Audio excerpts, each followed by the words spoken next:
Moin, ihr Landratten, herzlich willkommen. Hier ist wieder einmal Hamburg Hafen Live und ja, es ist mal wieder ein Holter-die-Polter-Start. Wir sind heute wieder an zwei Standorten und Ben ist bei mir. Hallo Ben, beziehungsweise nicht bei mir, sondern er ist drüben an der Seemannsmission. Ja, moin Paddy, hallo zusammen. Hallo mein Lieber, und du hast gesagt, da kommt gerade ein Autotransporter um die Ecke. Paddy, sieh mal zu, dass du die Kiste anschmeißt. Habe ich gesagt. Du hast ja beim letzten Mal gesagt, wenn ich was Spannendes sehe, dann soll ich einfach mal Gas geben und Bescheid sagen. Ja. So, ist passiert. Absolut, absolut. Deshalb starten wir auch gleich hier bei Ben drüben. Und es ist mal wieder ein bisschen Test ist natürlich wieder dabei. Wir hoffen, dass wir es diesmal noch mal so ein klein bisschen besser hinbekommen als letztes Mal. Also da vorne haben wir die Glovis. Wie heißen die genau? Kannst du das erkennen, Ben? Nee, noch nicht. Aber ich habe hier mein Fernrohr heute dabei.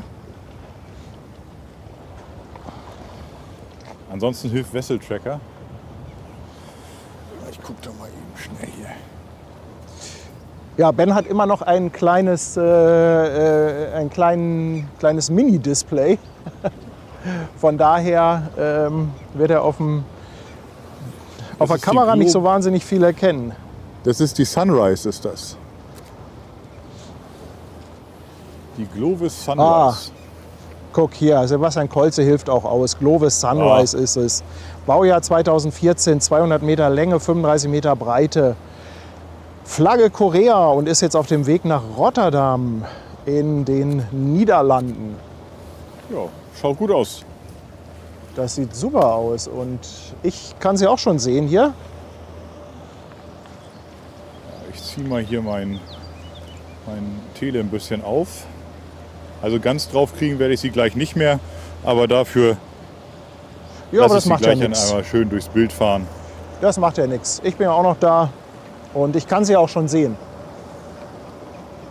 Ja, du hast ja ein etwas längeres Spekuliereisen als ich. Ja. Ja, Tanja ist ja großer Fan von den Autotransportern. Die Kapazität wird in CEU angegeben, Car-Äquivalent Unit. Welche Kapazität wir hier jetzt genau haben, kann ich euch nicht sagen, denn ich bin vollkommen unvorbereitet, was die Glovis jetzt hier angeht. Aber ich bin mir sicher, dass ihr gleich ein bisschen aushelfen werdet. Schöne Details sehen wir hier.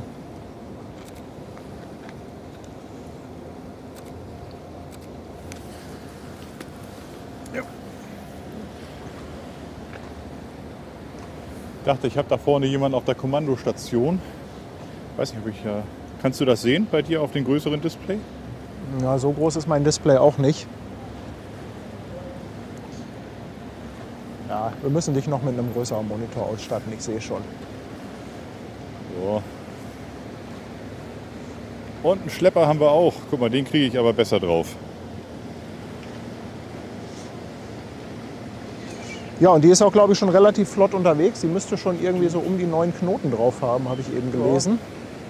Die macht schon ganz gut Fahrt.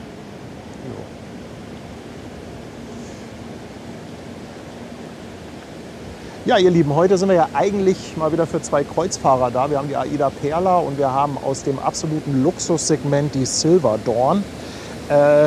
Die sollen um 17 und um 18 Uhr rausgehen. Wie gesagt, wir sind heute wieder an zwei Standorten. Ben an der Seemannsmission, ich bin hier am Bubendeiufer. So dass wir möglichst viel hoffentlich mitbekommen und euch die Schiffe möglichst lange auch zeigen können aus verschiedenen Perspektiven. Letztes Mal hatte das schon ganz gut geklappt. Wir hatten so ein paar kleine Aussetzer, ein paar Problemchen. Aber wie gesagt, ein Stream, der reibungslos durchläuft, ist einfach kein Hamburg Hafen Livestream. Mr. Electric liefert noch mal ein paar Daten nach und sagt 7409 CEU, Car-Äquivalent Unit, liefert oder kann die Glovis Sunshine transportieren.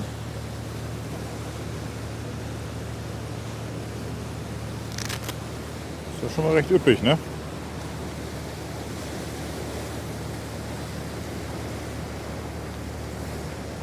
So, dann lassen wir mal langsam. Ja, lass sie mal zu mir fahren. Die Silver Dawn hat leider schon gedreht. sodass Ben auf seiner Position nicht so wahnsinnig viel davon mitkriegen wird. Aber der Plan ist, wenn nachher die Aida Perla raus ist, dass der Ben dann irgendwann abhaut und dann einfach hier mit rüberkommt.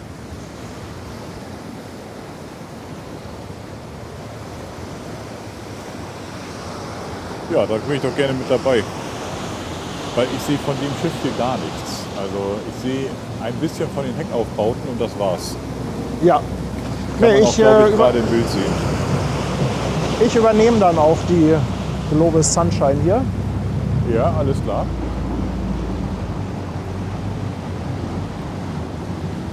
Fährt jetzt schön frontal hier auf mich zu.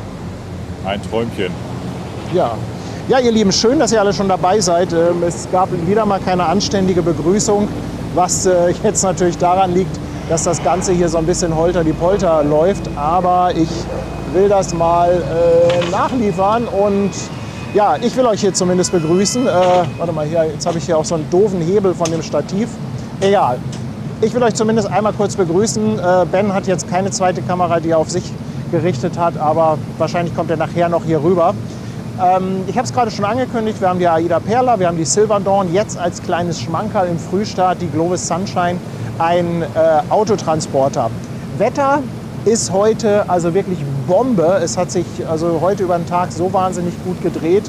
Windstärke würde ich sagen ist maximal eine 2. Ich glaube, wir haben aktuell ablaufendes Wasser. Temperaturen müssten so um die 16, 17 Grad sein. Also eigentlich ein perfekter Tag zum Streamen. Ein bisschen Regen ist angesagt gegen 19 Uhr. Da drücken wir aber noch die Daumen, dass sich das Ganze, wie sagt man so schön, dann irgendwann versendet. Schön, dass ihr auf jeden Fall alle dabei seid. Ich freue mich und hoffe auf einen entspannten Livestream mit euch.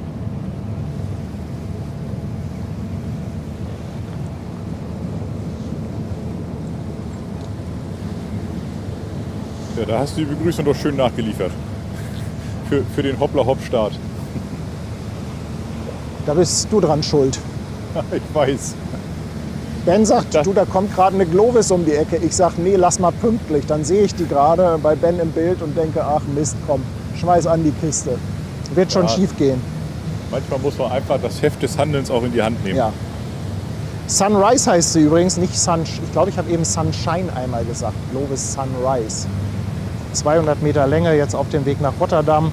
Etwas über 7000 K-Äquivalent Unit.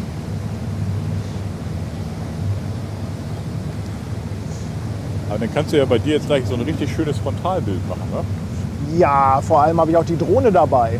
Oh! Also, hey! Das heißt, ich habe wieder etwas gegen die Fähren, die mir ins Bild fahren. Auch wenn wir die Fähren natürlich extrem lieb haben. Ja, was wären wir ohne Fähre, oder? Es wäre langweilig. Eben. Es wäre langweilig. Und immer dann, wenn im Hafen gerade mal nichts passiert, dann sind wir froh, dass wir die Fährenfahrer haben. Du, ich muss auch sagen, gestern Cuxhaven war natürlich eine tolle Abwechslung. Aber wenn da dann die dicken Schiffe durch sind und du einfach nur auf die leere Nordsee schaust, dann ist das schon so ein bisschen langweilig. Und hier hast du halt natürlich dieses ganze Kleinzeug. Ne? Wir sehen jetzt natürlich auch hier die ganzen Ausflugsboote, die hier lostuckern. Wir haben jetzt hier auch gerade schön Sonne. Ich sehe bei dir die Aida, die ist so ein bisschen im Schatten. Ja. Ja, mal hier. Genau. Die liegt ein bisschen im Schatten, die mag die direkte Einstrahlung gerade noch nicht. Ne? Die muss noch ein bisschen, muss langsam warm werden. Ne? Ja, aber vielleicht kommt das ja gleich noch. Ja, aber dafür ist hinten die Cap San Diego schön im besten Weiß. Ne? Ja. Und hier vorne klingt das fast ein bisschen wie Südsee, weil hier laufen jetzt die ganzen Wellen auf den kleinen Mini-Strand. Klingt größer als es ist. Man könnte meinen, man ist jetzt irgendwie an der Nord- oder Ostsee.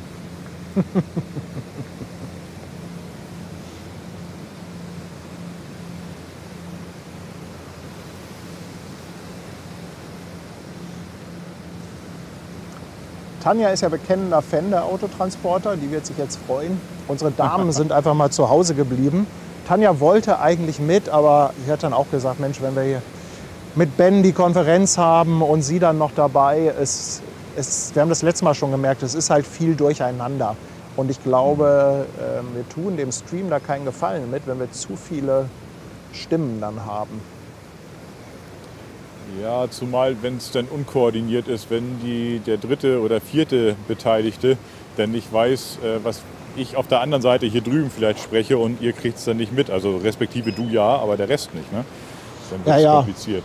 Also es ist durch die ganze Geräuschkulisse alles gar nicht so einfach.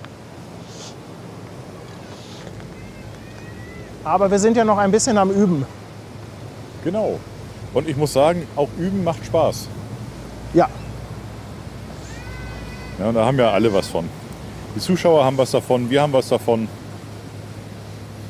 Ich lese auch gerade, es wird Zeit für ein Regiezelt. Ja, in der Tat. In der Tat wäre jemand, ach, du hast gerade eine schöne Fähre, sehe ich. In der Tat wäre jemand an der Regie jetzt noch die Krönung der ganzen Geschichte. Aber ich glaube, wenn das Ganze so ein bisschen hemdsärmlich ist, dann behält es auch ein klein bisschen Charme.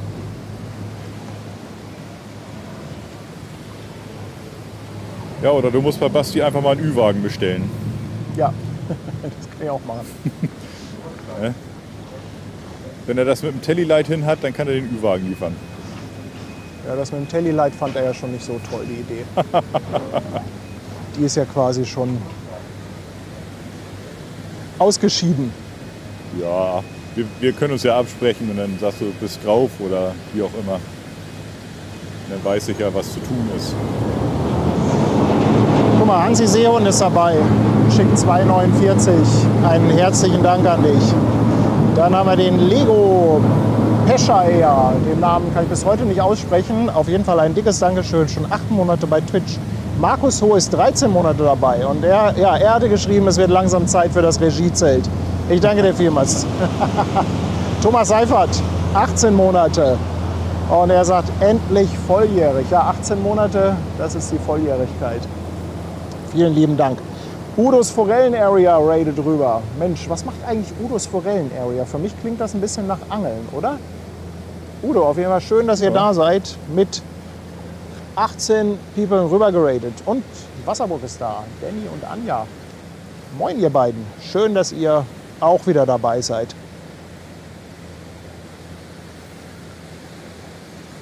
Guck, und Familie Iversen ist auch da und sagt, die Bandcam ist eine tolle Idee.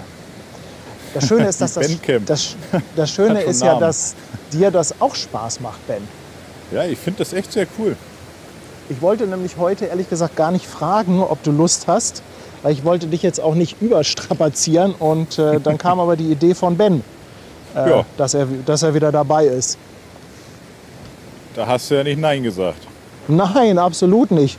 Habe ich überhaupt nicht Nein gesagt.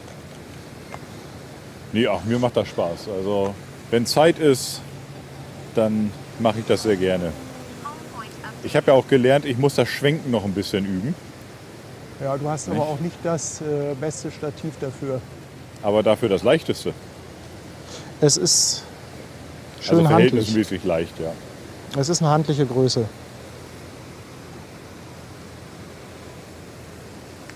So, jetzt kommt die Globis hier rüber.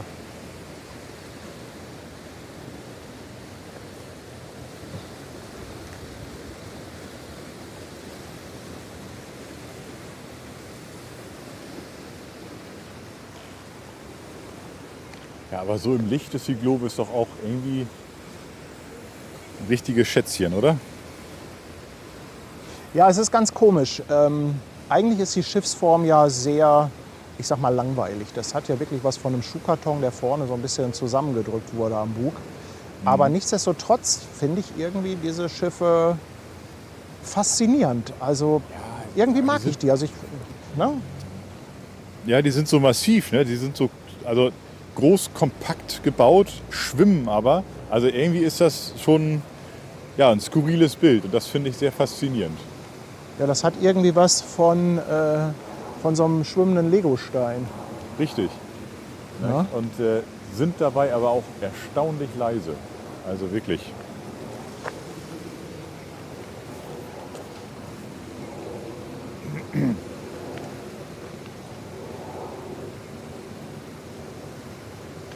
So, bei mir ist hier Großmöwenfütterung. Die sind hier am Picken.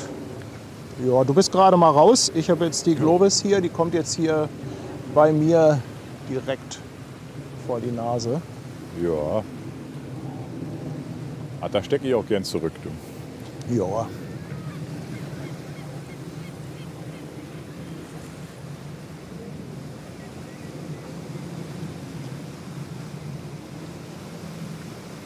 Ja, ich glaube, die AIDA hat auch gerade ihren Lotsen bekommen. Ja, es ist auch hier eben was losgefahren, lotsenmäßig. Ja, jetzt kommt nämlich gerade was zurück. Also von daher gehe ich mal davon aus.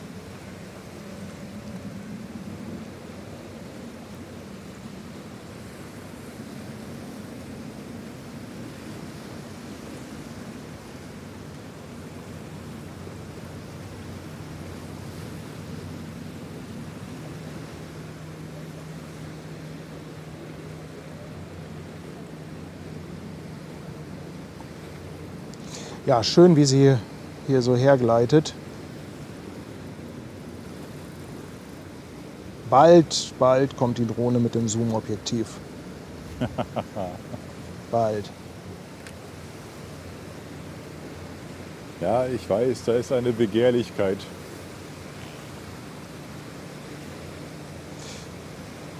Du weißt doch, ich denke nur an tolle Bilder für den Kanal. Aber da bin ich auch tatsächlich gespannt, was das hinterher bringt. Also ich kann mir gut vorstellen, dass das nochmal ein richtiges Highlight ist. Das bringt richtig viel. Also gerade hier bei diesen Aufnahmen, du siehst das ja jetzt gerade nicht, da bringt das halt einiges, weil man natürlich nochmal deutlich näher ranzoomen kann. Ne? Es gibt ja gewisse Abstandsregeln zu den Schiffen und ich bin da eher konservativ, was das angeht. Halte lieber etwas mehr Abstand, als ich muss. Aber mit so einem Zoom-Objektiv kann man dann natürlich eine ganze Menge dann nochmal machen.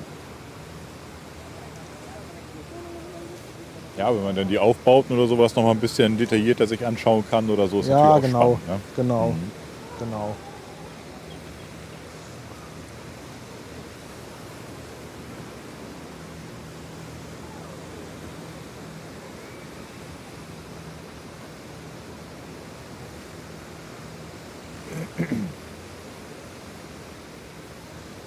Schön, dieses Blau-Weiß.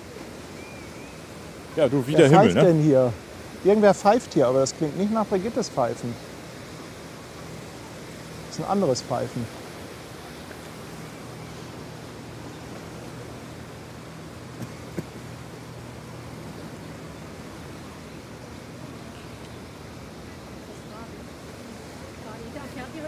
Ja.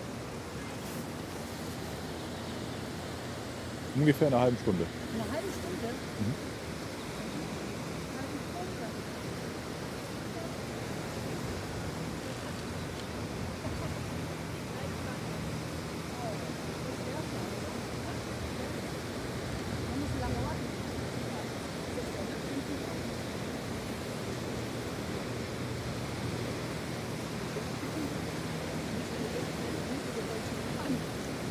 Gleich, wenn die Glovis durch ist, dann bin ich auch wieder ein bisschen im Chat bei euch. Jetzt gerade ist ein bisschen viel Action.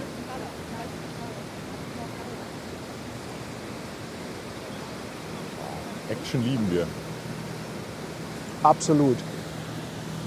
Aber ich sehe leider auch hier keine Details. Also Crew ist auch schon komplett unter Deck. Also wahrscheinlich auch schon am Essen alle. Ist doch noch gar nicht Abendbrotzeit.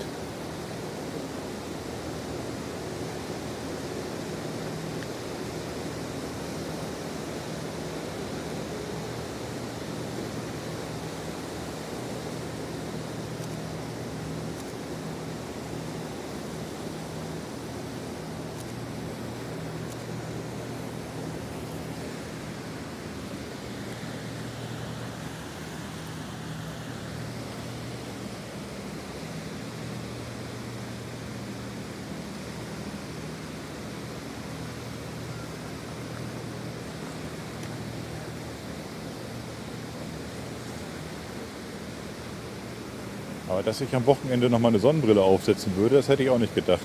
Heute Nee. ist es soweit. Vor allem, wenn ich an unseren letzten Stream denke, Ja. da sind wir hier ja doch ganz gut durchgewaschen worden. Ja, einhändige Bedienung, Schirm in der anderen Hand. Also das war irgendwie ein bisschen wild. Hat Spaß gemacht, aber war wild. Ja, das war wirklich ein bisschen wild, das stimmt. Das stimmt.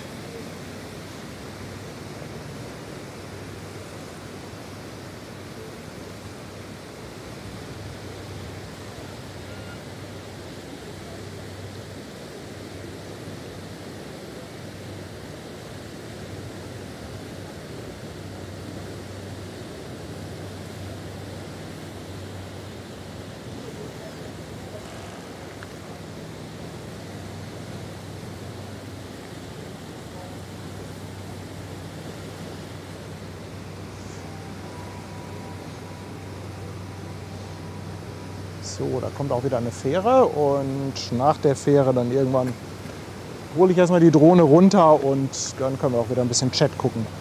Ja. Ja, alles zu seiner Zeit, ne? Ja.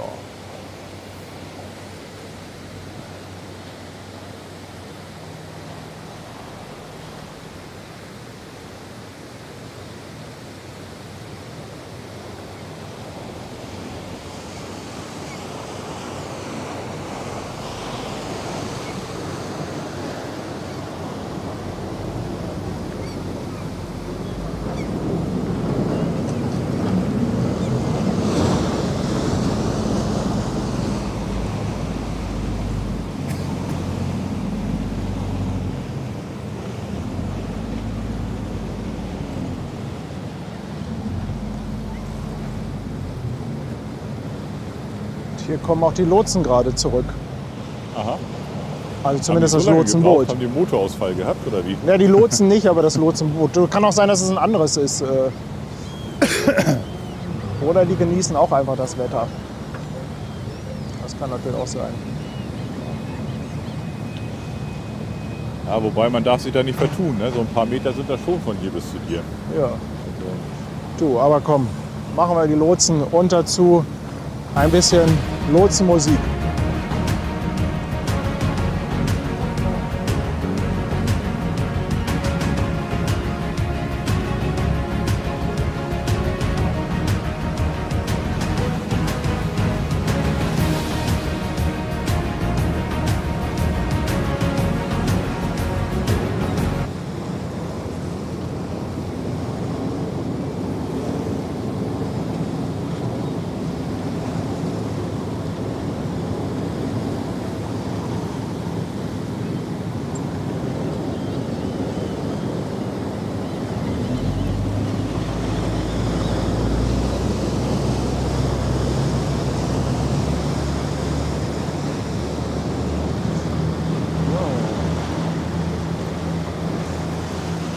Fähre legt ab. Oh, haben wir natürlich jetzt auch in die Richtung schon anständiges Gegenlicht.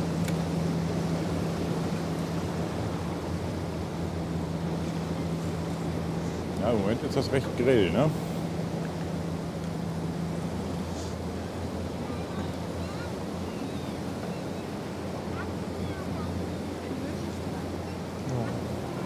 Jetzt kommt aber noch mal eine Fähre.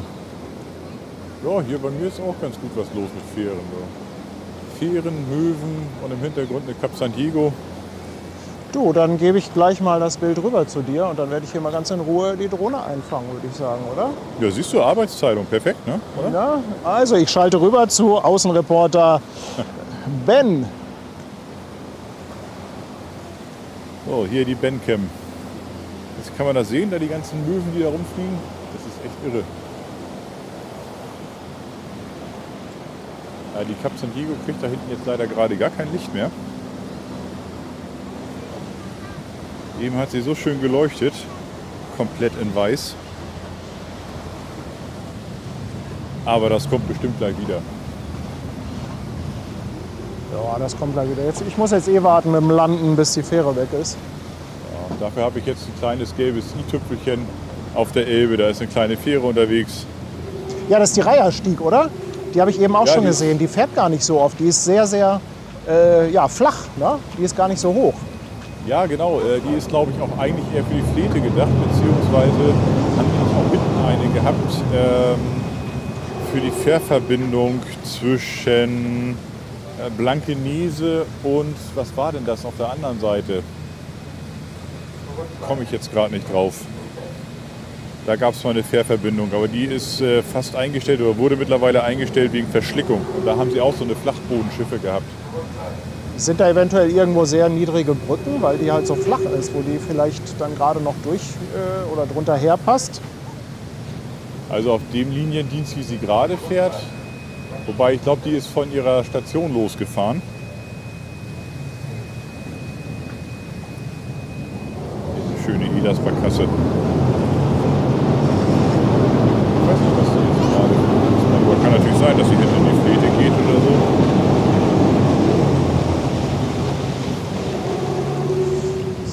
Bei mir fährt die Fähre los und jetzt kann ich dann auch hier ganz in Ruhe mal die Drohne runterholen. Ja. Dann park sie mal. Na, ach, landen. Jo. Landen tut man die. Du hast das Bild, Ben. Jo, alles klar. Wir gucken uns hier ein bisschen Elas-Barkasse an. Das ist auch super. Schön, ne? Dock 11.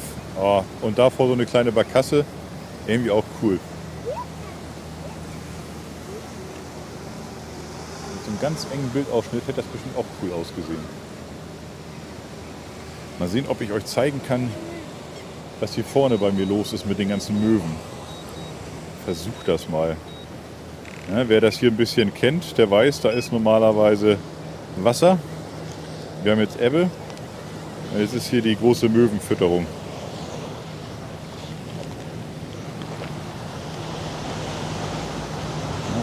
Ja, ein bisschen Wildlife hier. Ach, Brigitte kommt. Ja, siehst du wohl. Ach, sie sagt schon, sie fährt weiter. Schade. Schade. Brigitte fährt weiter. Ja, aber dann ist sie ja gleich auf dem Weg zu mir hier wahrscheinlich. So, ich bin sicher gelandet und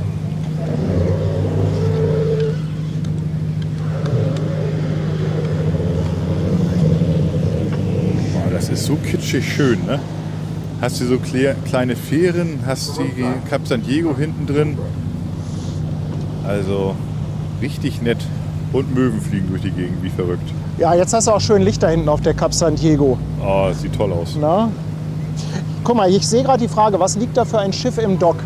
Da haben wir doch letztens drüber gesprochen. Ne? In dem großen Dock liegt da nicht jetzt mittlerweile die Osterriff drin? Moin. Die Osterriff wurde ja auf der Sitas-Werft gebaut. Das ist ja ein Saugbagger. Lag ganz, ganz lange bei Blom und Voss da ums Eck, weil Blom und Voss die ja weiterbauen will. Und ich glaube, die liegt jetzt im großen Baudock.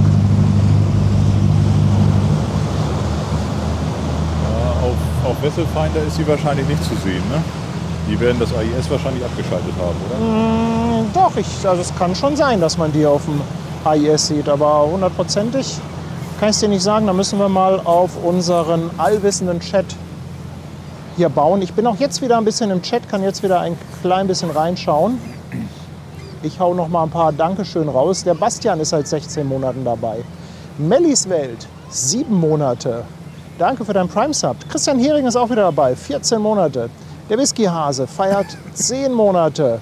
Schickt auch noch mal Grüße an alle Osternestverstecker, die ihn am Wochenende unterstützt haben. Ja. Und Ben mit seiner bärigen Stimme. Ja, deine Stimme, also die hat wirklich Anziehungskraft.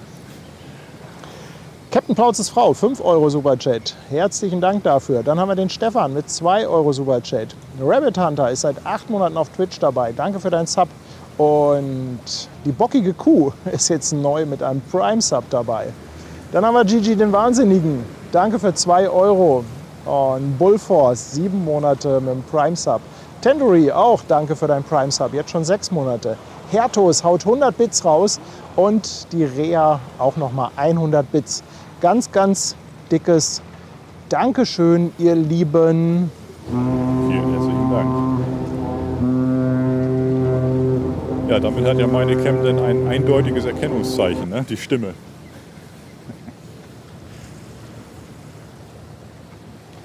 Absolut.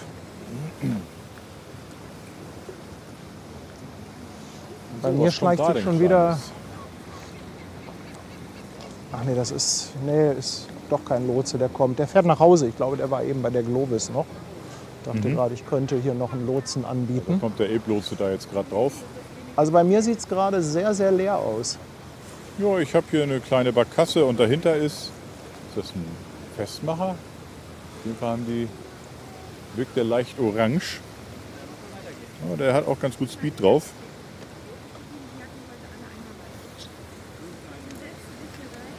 Das ist auch spannend, ne? Der Vordergrund ist dunkel, aber die Sonne steht auf dem Hintergrund drauf. Das ist echt Wahnsinn. Guck mal, im Chat schreibt auch gerade noch mal jemand, der Elbtower sackt ab. Hast du das auch gelesen, Ben? Ja, ich hatte sowas gehört, dass der Elbtower wohl Probleme macht bei den Bahngleisen. Ja, durch das Gewicht des ganzen Baus, das drückt alles natürlich so ein bisschen auf das umliegende Gelände. Und ja, die Bahngleise wurden halt so ein bisschen in Mitleidenschaft gezogen. Und jetzt ist wohl die Auflage raus, wer den Elbtower gerne weiterbauen möchte, der muss erstmal den ganzen Schaden beheben. Ob das die beste Ausgangsposition ist, damit das weitergeht? Ich wollte gerade sagen, das wird sicherlich nicht dafür sorgen, dass man das gerne weiterbaut. Ich glaube, das ist das Abrissurteil vielleicht. Also, naja. Auf der anderen Seite, sie haben natürlich, warte mal da hinten, dann nehmen wir mal den kleinen gelben hier mit ins Bild. Den orangenen. Sie haben natürlich überall auf dem Gebiet da viel gebaut, ne? So, jetzt ist natürlich die Frage, ist das der Elbtower, der dafür gesorgt hat, oder sind das die anderen Hochhäuser, die da auch stehen? Wie weit überträgt sich das gegebenenfalls? Also ich bin da nur überhaupt gar kein Experte. Aber wenn Sie das natürlich jetzt am Elbtower festmachen können, dann hat derjenige, der es weiterbauen möchte, erstmal eine finanzielle Aufgabe, ne? Das ist so. Das ist so. Was ist das denn für ein lustiges kleines Boot hier? Das ist aber kein Festmacher, oder? Nee, das würde ich auch nicht sagen. Aber auf jeden Fall mal Signalfarbe, du. Das ist immer gut. Der geht auf der Elbe nicht verloren, den siehst du. Ja.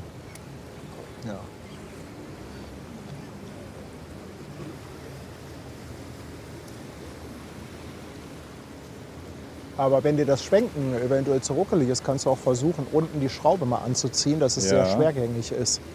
Weil wenn der Kopf schwergängiger ist, dann wird meistens der Schwenk auch etwas softer. Ja, ich habe ihn gerade ein bisschen weiter angezogen. Ja, hier kommt die Frage. Ist dann immer ruckelig, ne? Ja, hier kommt die Frage, ob das nicht alles geprüft wurde mit dem Elbtower. Ich glaube, man kann sich so viele Fragen stellen bei diesen Bauvorhaben, wo man hinterher sagt, ja, wurde das denn nicht oder hat man nicht oder konnte man nicht. Ich glaube, es gibt da einige Punkte, wo man sich wunderbar an den Kopf packen kann. Ja. Also von daher, ja, ich übernehme mal wieder und ich habe hier ja schon die Silver Dawn drin. Gleich haben wir die AIDA Perla und bevor die AIDA Perla rausgeht, dachte ich mir, erzähle ich mal ein bisschen was darüber, oder? Ja, mach das doch gerne mal. Ich bin gespannt. Also ein bisschen was weiß ich auch, aber erzähl mal. Ja, also AIDA Cruises ist natürlich, ich glaube, es ist so die Nummer 1 auf dem deutschsprachigen Kreuzfahrtmarkt. Gehört mittlerweile zur Carnival Corporation und wird über Costa Crociere SPA betrieben. Die Schiffe von AIDA fahren eigentlich alle unter italienischer Flagge. Damit ist der Heimathafen Genua, wobei der heimliche Heimathafen ja eigentlich Warnemünde ist. Denn soweit ich weiß, hat AIDA den Hauptsitz in Rostock-Warnemünde. Ja, und die AIDA Perla, die gehört zur sogenannten Hyperion-Klasse. AIDA hat insgesamt 4 Schiffsklassen, wobei man eigentlich sagen muss 3,5, denn es gibt die Sphinx-Klasse und die erweiterte Sphinx-Klasse. Da können wir aber gleich noch mal drauf kommen. Auf jeden Fall ist die Perla ein Teil der Hyperion-Klasse, wie zum Beispiel auch die Prima, wurde 2017 auf der Mitsubishi Heavy Industries Werft in Japan gebaut, genau genommen in Nagasaki. Sie hat ziemlich genau 300 Meter an Länge und eine Breite von nicht ganz 38 Meter. Maximaler Tiefgang ist 8,25 Meter und die Bruttoraumzahl beträgt 125.500. Wer das nicht kennt, die Bruttoraumzahl ist ja eine Vermessungsgröße für Schiffe, Die Bruttoraumzahl hat keine Angabe wie jetzt, weiß ich nicht, Tonnen, Liter oder ähnliches. Das ist aber schon so eine Art Volumenangabe. Da werden halt, ich muss das nochmal genau nachgucken, die Definition, aber es werden im Prinzip die verschiedenen Schiffsvolumen oder Schiffsgrößen oder einzelnen Schiffsteile größenmäßig zusammengerechnet. Nehmt das jetzt bitte nicht zu genau, aber es ist im Großen und Ganzen eine Größenangabe. Ja, 2017 war die Jungfernfahrt von der Perla. Stapellauf war 2016, getauft wurde sie auch 2017. Also Jungfernfahrt war im Mai und die Taufe dann etwas später im Juni. Antriebstechnisch wird sie mit einem dieselelektrischen System befeuert. Sie hat 2 Azipod-Propellergondeln und außerdem hat sie insgesamt 4 Dieselgeneratoren. 3 von diesen Dieselgeneratoren von der Marke Caterpillar sind konventionelle Dieselgeneratoren mit ganz normalem Dieselantrieb. Und einer von den Generatoren, der ist aber mit LNG auch betreibbar. Also der eigentliche Antrieb ist nicht LNG. Ich schalte mal übrigens wieder zu dir rüber, damit wir auch ein bisschen Perla-Bild dazu haben. Also der eigentliche Antrieb zur Fortbewegung ist noch nicht auf LNG bei der Perla, aber es gibt zumindest einen der Generatoren, sodass im Hafen mit LNG dann etwas umweltfreundlicher Strom generiert werden kann, wobei natürlich in so Häfen wie Hamburg dann auch schon Landstrom genommen werden kann. Ja, insgesamt gibt es 18 Decks, wobei, Fun Fact, ich glaube Deck Nummer 13 wurde sogar ausgelassen. Also es gibt, glaube ich, kein Deck 13. Ist das bei allen AIDA-Schiffen so? Ich glaube, bei Lufthansa gibt es ja auch keine Reihe 13. Das kann ich dir nicht beantworten, ob das bei keinem AIDA-Schiff der Fall ist, aber ich könnte mir vorstellen, dass sie es auslassen, weil die 13 ja Unglück bringt. Ja, also ich habe es gelesen, also selber gesehen habe ich es nicht, aber ich kann es mir dann mal auf meiner Kreuzfahrt auf der Prima dann irgendwann mal angucken. Ja, es gibt natürlich jede Menge Cafés und Bars, Theater, Atrium für Live-Shows. Dann gibt es diese berühmte Lanai-Bar, von der auch immer Zuschauer winken. Die ist ja hinten am Heck mit Panoramablick. Es gibt Infinity Pool, Beach Club und. Also da gibt es wirklich jede Menge auf der AIDA Perla. Heute macht sie einen relativ kleinen Hüpfer. Soweit ich, warte mal, wo ist meine Info? Also sie macht, glaube ich, nur eine 5-Tage-Reise in Richtung Norwegen und hat nur 2 Häfen auf dem Programm, und zwar Eidfjord und Stavanger. Ich weiß gar nicht, ob ich das eigentlich richtig ausspreche. Stavanger. Man wird ja wohl kaum Englisch Stavanger sagen, oder? Wird man nicht, nee, glaube ich nicht. Nee. Na? Ja, das sind eigentlich mal so die größten Facts. Also sie hat übrigens Platz für 4.300 Passagiere, ein bisschen mehr, 1.600 und ein paar kaputte Kabinen. Crew ist so über den Daumen 950. Ja, und vielleicht noch mal zur Flotte bei AIDA. Insgesamt gibt es also 4 Klassen. Es gibt halt die Sphinx-Klasse, das ist die kleinste mit der Diva, Bella und Luna. Und die wurde dann aber erweitert. Also die wurde noch mal so ein bisschen modifiziert.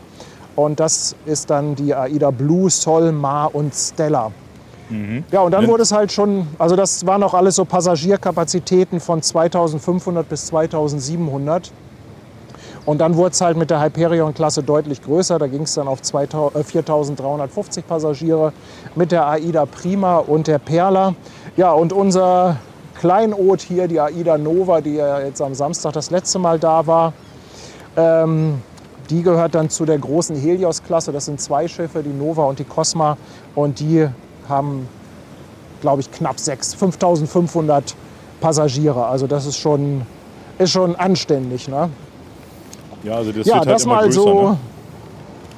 Das mal so als kleinen Ausflug in die AIDA-Welt. Ich hoffe, da waren nicht zu viele Fehler drin.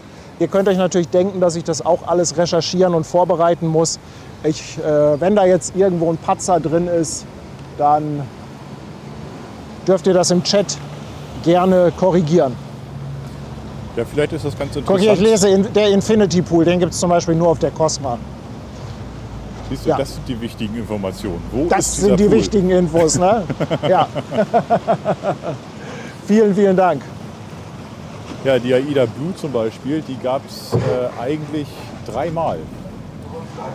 Echt? Und, ja, genau. Also die AIDA hieß ja ganz früher Seetours und hatte meines Wissens noch ein Schwesterunternehmen, nannte sich dann Arosa Flussschifffahrts, keine Ahnung, Reederei, Gruppe, wie auch immer. Das habe ich nicht ganz so parat, wie die Reederei genau hieß. Ich bin aber der Meinung, die gehörten mit zusammen. Die einen haben halt Kreuzfahrten gemacht auf hoher See, die anderen auf Flüssen. Haben sich dann irgendwann getrennt. Und die Arosa hatte auch durch Fusionen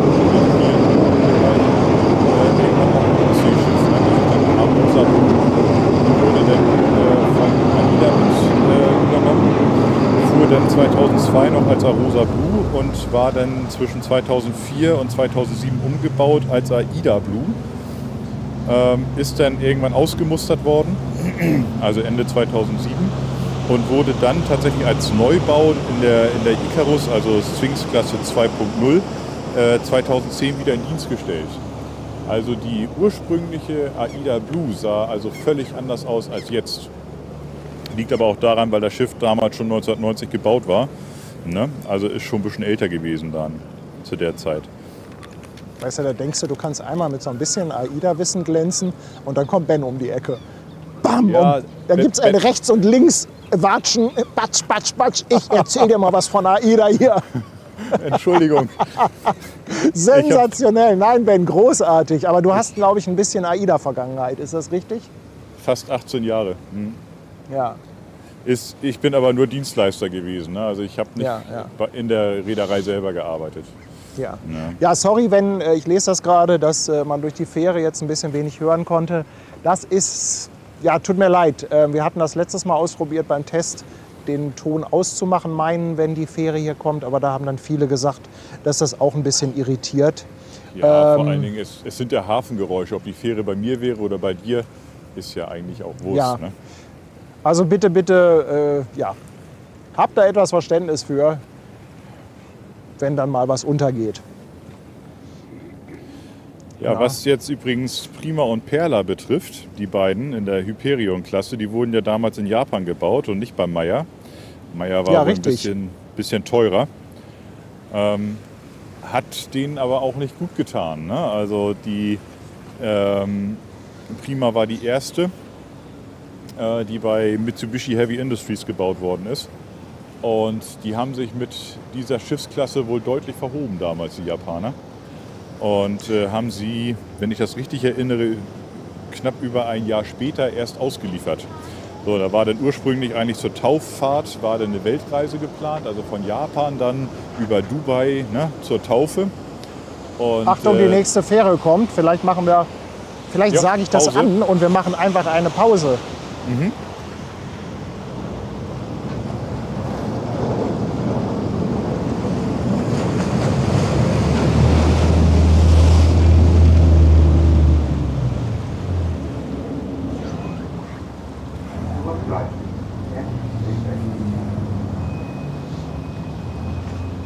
Ja, ich glaube mit so einer Ansage, wenn die Fähre kommt, dass ich dich dann einfach unterbreche, ich glaube, das könnte funktionieren. Da grätsche ich dann einfach rein.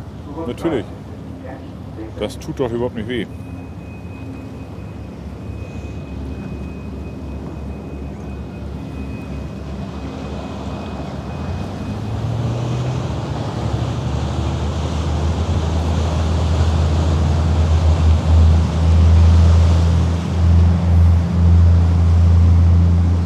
Oh, ich habe hier gerade die wunderschöne Kirchdorf. Das ist ja eine von den alten Haddock-Fähren. Sehr, sehr schön und hübsch. Ich weiß nicht, die kommt vielleicht gleich zu dir. Oh, schön. In einem tollen grün-weiß. Also sieht richtig, cool. richtig schön aus. Das ist ja eigentlich mir jetzt gerade. Bitte? Fährt mir gerade hinterm Dalben. Ja, freue ich mich drauf. Und die Reeperbahn, die brettert durch, die 62. Die hat gar keinen Bock mehr hier anzulegen. Die kennt dich schon. Die möchte aber auch nicht, dass wir uns die Kirchdorf angucken.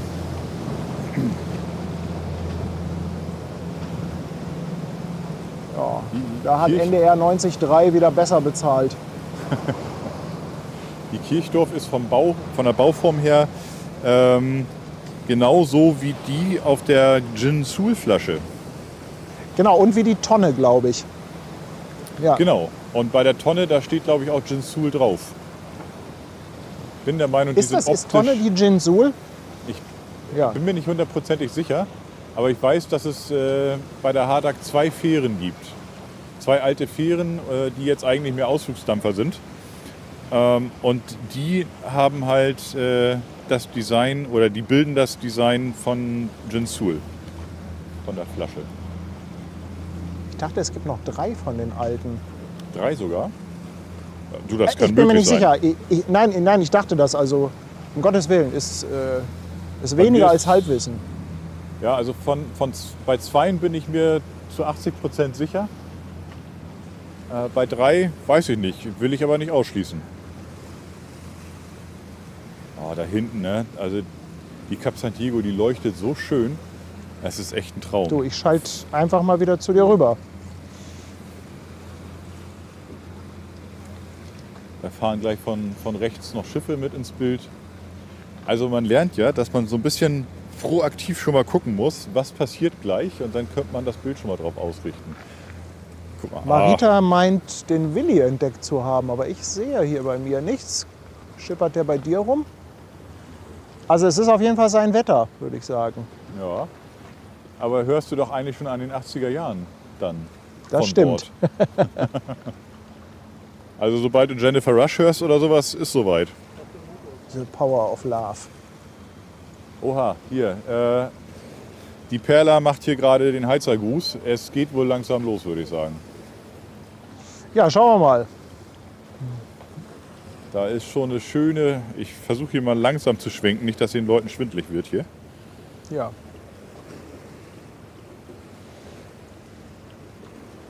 Hattest du eben noch was beim Thema AIDA hinzuzufügen? Wir hatten da ja eben einmal einen Stopp gemacht, als die Fähre kam. Die AIDA Prima war ja das erste Schiff, was in Japan gebaut wurde, wo die Japaner sagten, wir sind ein bisschen günstiger, also wohl auch ein bisschen mehr günstiger, und haben dann aber über ein Jahr Verspätung gehabt in der Fertigstellung, weil es dann doch einige Probleme gab. Also ich kenne jemanden, der hat auf dem Schiff die HiFi-Ausrüstung gemacht und so, und die waren dann natürlich auch ab und zu mal in der Werft. Also es war wohl teilweise nicht alles so ganz einfach. Und durch die enorme Verzögerung haben die natürlich auch Konventionalstrafe gezahlt. Ne? Also das Schiff wurde hinterher dann nochmal ein bisschen günstiger.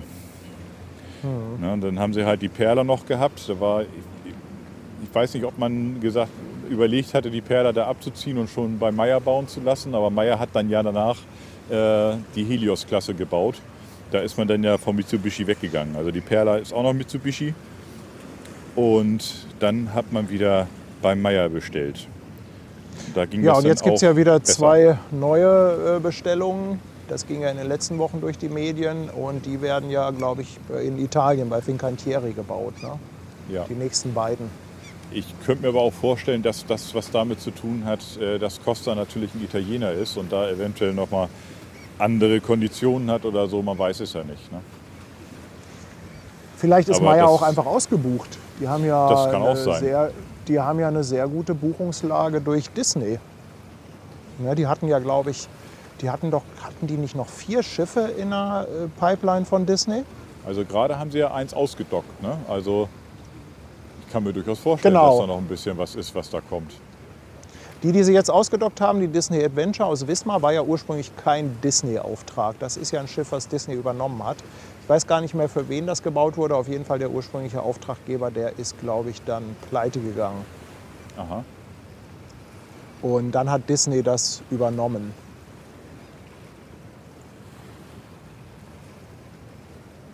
Guck mal, hier bei uns kommt jetzt gerade noch mal so ein kleiner Fieder hier raus. Also wirklich ein sehr kleiner Fieder. Ja, ich bin drauf. Ich bin drauf bei dir. Ja, ich auch. Mal gucken, ob ich den digitalen Zoom schon drin habe. Ja. Guck mal. Aber der kommt ja gleich näher. Wen haben wir denn da als Fieder? Vielleicht kann ja unser Sebastian mal aushelfen und hat ein paar Infos, Ja, also was da gerade fiedermäßig rechte kommt. Hand wäre toller Ort zur Orientierung.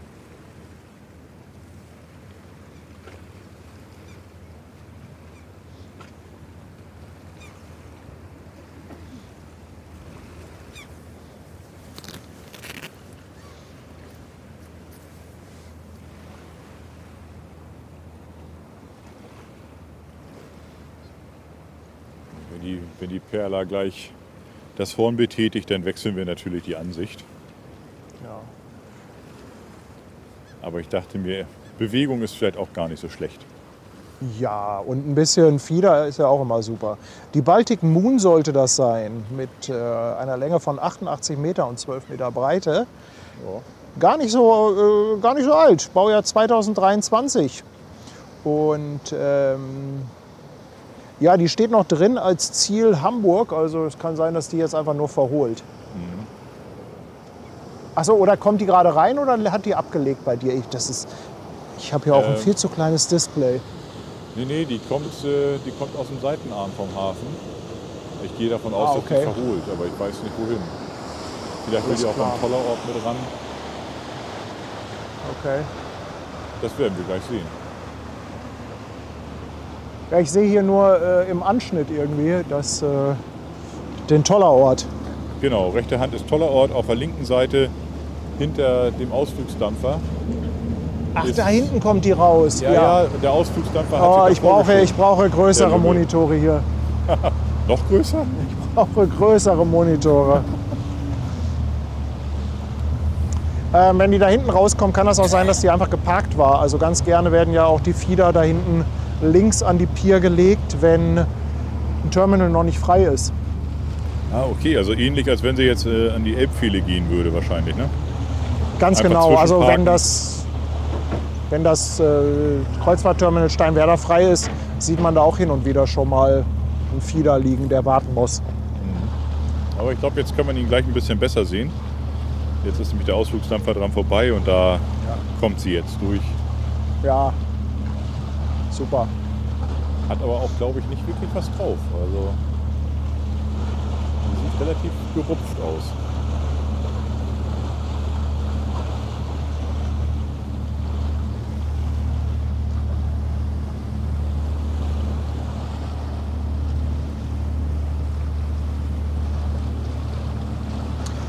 Ich hau mal noch ein paar Dankeschön raus. Mach du uns mal etwas schöne Bilder.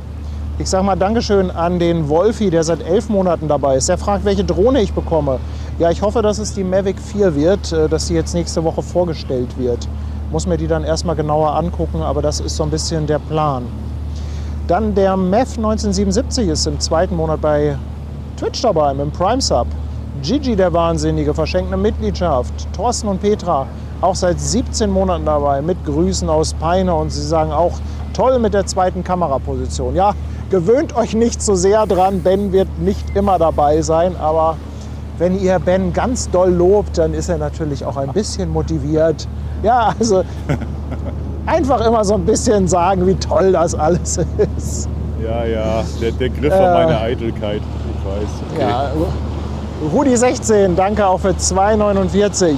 Die Trockenpfütze, 3 Monate dabei. Dann haben wir Andi Borchert, 18 Monate dabei, auch volljährig. Lars Bach, 2,49. Und er sagt, ja, am besten den kleinen Olaf zurückbauen. Naja, wir schauen mal, was mit unserem tollen Türmchen passiert. Kalle Blom von Voss ist jetzt seit 17 Monate dabei. Und ja, er sagt, Silverdorn sollte eigentlich vom Westfield-Quartier starten, das ist richtig. Aber die sind da leider nicht weit genug gekommen mit dem neuen Kreuzfahrtterminal. Der Frank-Film, 2 € Superchat. Dann Flötenbibi verschenkt eine Mitgliedschaft.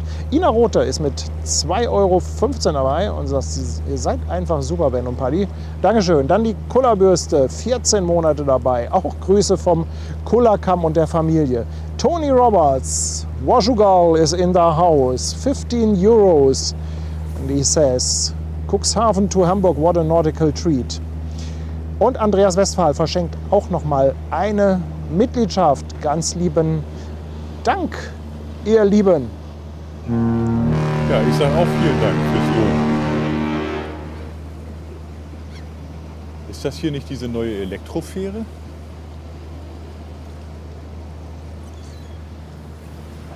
Ich glaube ja. Die Elektro ist grün. Ich glaube, die ist blau, die du da gerade hast, oder? Ja, die ist ich glaube, bläulich. die ist das. Ich glaube, das ist nicht die Elektro. Ich bin mir da aber nicht ganz sicher. So, und rechts kommt die Kirchdorf. Ach, ist sie jetzt endlich bei dir angekommen? Ja, die ist älter, die braucht länger, ne? Die ist so wie ich. Guck mal, der Kai schreibt auch so toll, Ben, wie du das machst. Ihr wollt mich ja nur häufiger dabei haben. Ich durchschaue das doch. So, guck mal, da gehen wir noch. Ein bisschen habe ich noch hier. Wundervoll. Ja, die Perla sollte ursprünglich um 17 Uhr abfahren. Wir hoffen auch, dass da sich in der nächsten Viertelstunde was tut.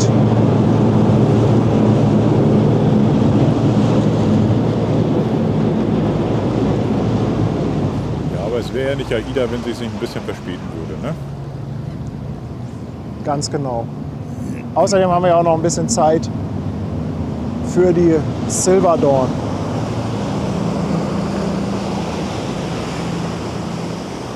So, also von meiner Seite aus darf das gerne ein bisschen dauern. Ich habe hier meinen Spaß. So.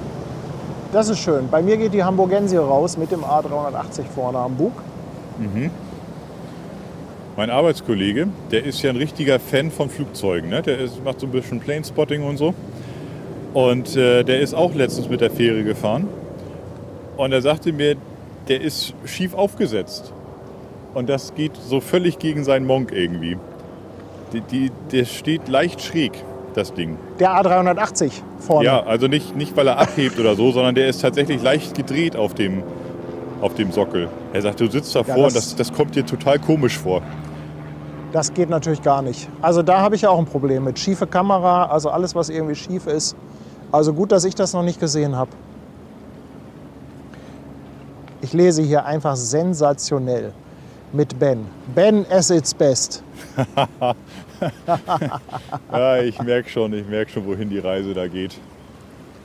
So, ich bleib mal eben kurz hier drauf. Weil wenn jetzt nämlich gleich die Kirchdorf vor dem Dock 11 lang zieht, das Bild nehme ich mit. Vielleicht könnt ihr da einen kleinen Moment mit leben. Hier ist noch eine interessante Frage, die unsere Moderatoren rausgesucht hatten. Und zwar wollte der Pommesfritz wissen, darf man eigentlich mit jedem Bötchen in den Hafenbereich? Ja, klar. Also vorausgesetzt natürlich, du hast einen Führerschein, wenn es ein Sportboot ist mit, glaube ich, über 15 PS. Aber ansonsten gibt es da keine Beschränkungen, soweit ich weiß. Ich weiß jetzt nicht, wie das ist mit den, es gibt ja diese kleinen Boote unter 15 PS, mit denen du ja ohne Führerschein fahren darfst.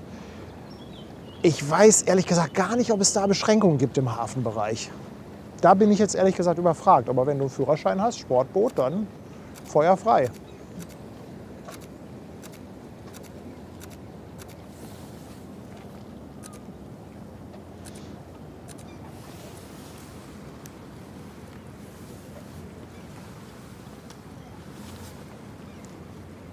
So, da bin ich wieder. Warst du weg? Ja, ich habe mir die Kirchdorf gerade geschnappt. Die habe ich okay. vor dem Ach so, Dock du hast ein 11 paar mal eben Fotos kurz. gemacht. Ja, okay. genau. Alles klar. Super.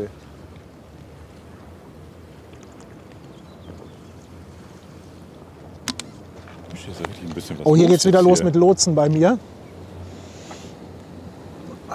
Hier kommt. So, ich übernehme.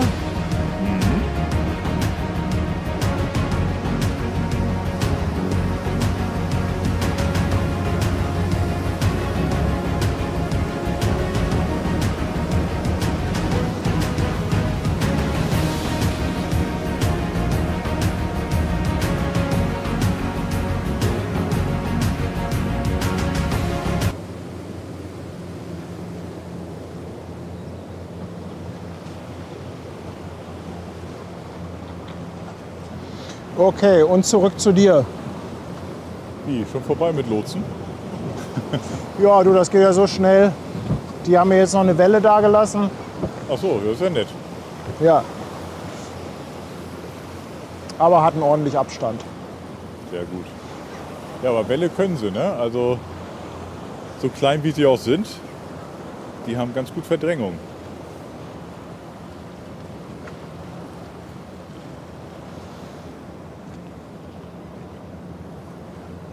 Ja, dafür ist bei mir hier gerade so ein bisschen Action. Ja, ich sehe das mit der Fähre.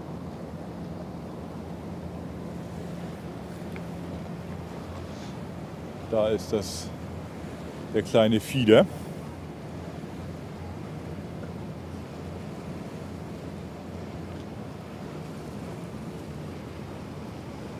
Dann kommt da hinten noch was Kleines.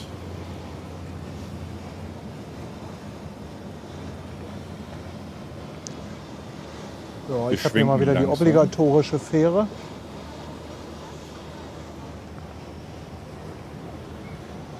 Ach, herrlich das Wetter.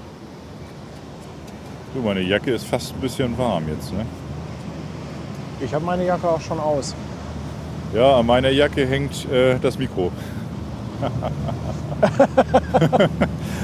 Das Mikro hat übrigens auch so ein Magnetding hinten dran. Ne? Also du kannst auch das nicht mit dem Clip, sondern kannst dann die Jacke ausziehen und das mit dem Magnetteil durch deinen Pullover machen.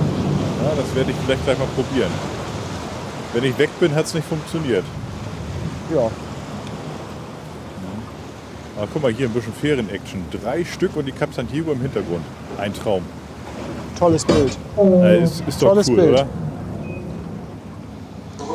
Rudi sagt auch noch mal, Ton und Bild, beides gut. Ja, gucken wir mal, ob der Ton gleich noch gut ist, wenn Ben an dem Mikro gezuppelt hat. Ja, mach ich. Aber hey. Ich werde das nicht kommentieren und dann kriegt es auch keiner mit. Wir hatten ja auch schon das bekannte, berühmte Hüftmikrofon. Ja. Bei Schwester Hansen. Ja.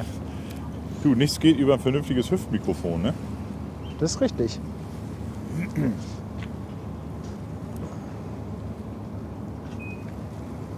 Zurückbleiben.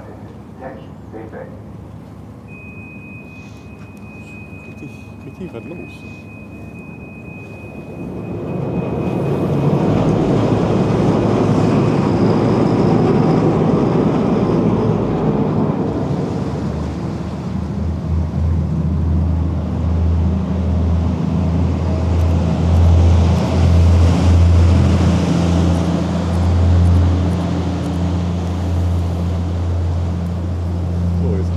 Gelbe wieder ab.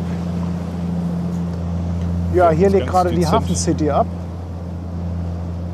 Wir machen hier jetzt Fährenkonversation. Was macht unsere Fähre vor Ort? Aber ich finde das ja echt schon cool. Ne? So, das Gelb da drin im Bild ist echt nett. Ja, die sind auch schön.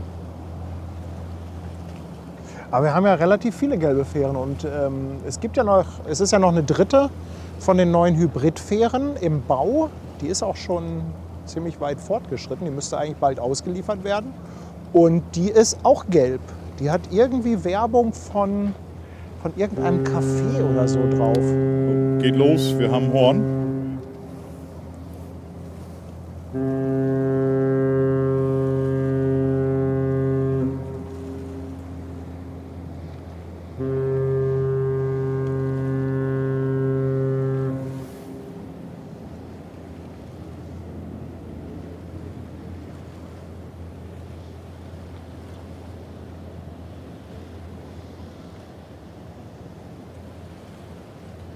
Jetzt wechseln wir gleich.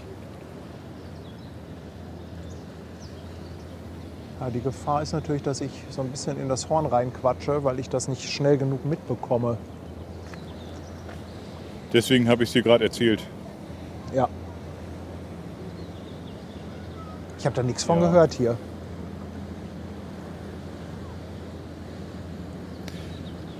Ja, ich meine, du bist auch eine ganze Ecke weit weg. Ich kann mir von daher gut vorstellen, dass das bei dir erstmal durch das Schiffshorn selber gar nicht ankommt. Und mein Handy filtert, glaube ich, solche Störgeräusche einfach raus. Damit beim Telefonieren sowas nicht ankommt. Wir experimentieren da noch mal ein bisschen. Ja. Guck mal, jetzt kommt die die Reiherstieg bei mir an. Ja, bei mir ist hier gerade der Zoll durchgefahren. Also wenn du noch Zigaretten ohne Banderole hast, jetzt wäre es Zeit, sie wegzuwerfen.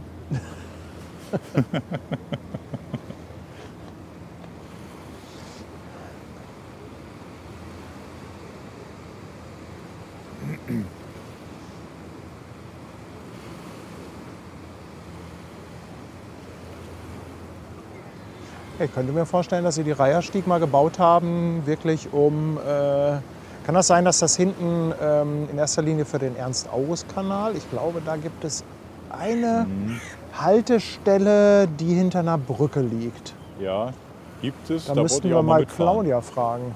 Und da haben Sie... Nee, bitte, du zuerst, Entschuldigung. Nee, du. Ich war eigentlich fertig. Da gibt es auch tatsächlich eine Haltestelle, die ist hinter ein paar Brücken. Und da wollte ich auch mal einsteigen, weil nämlich meine Busverbindung komplett abgesagt war seinerzeit in der Veddel oder auf der Veddel. Und da wollte ich dann auch mit der Fähre fahren und bin dann da zu Fuß hingedackelt. Und dann fuhr sie nämlich nicht, weil da war so viel Ebbe, dass da nichts mehr reinfuhr. Weil das ist da hinten, tatsächlich gibt eine Haltestelle, die ist ziemlich weit ab. Die ist hinter Brücken. Und dann war das nächste, da hast du auch schon mal Porträts gemacht. Welche ist das denn? Ernst August? Argentinienbrücke meinst du? Argentinienbrücke, genau. Und Ernst August Schleuse ist, glaube ich, die andere.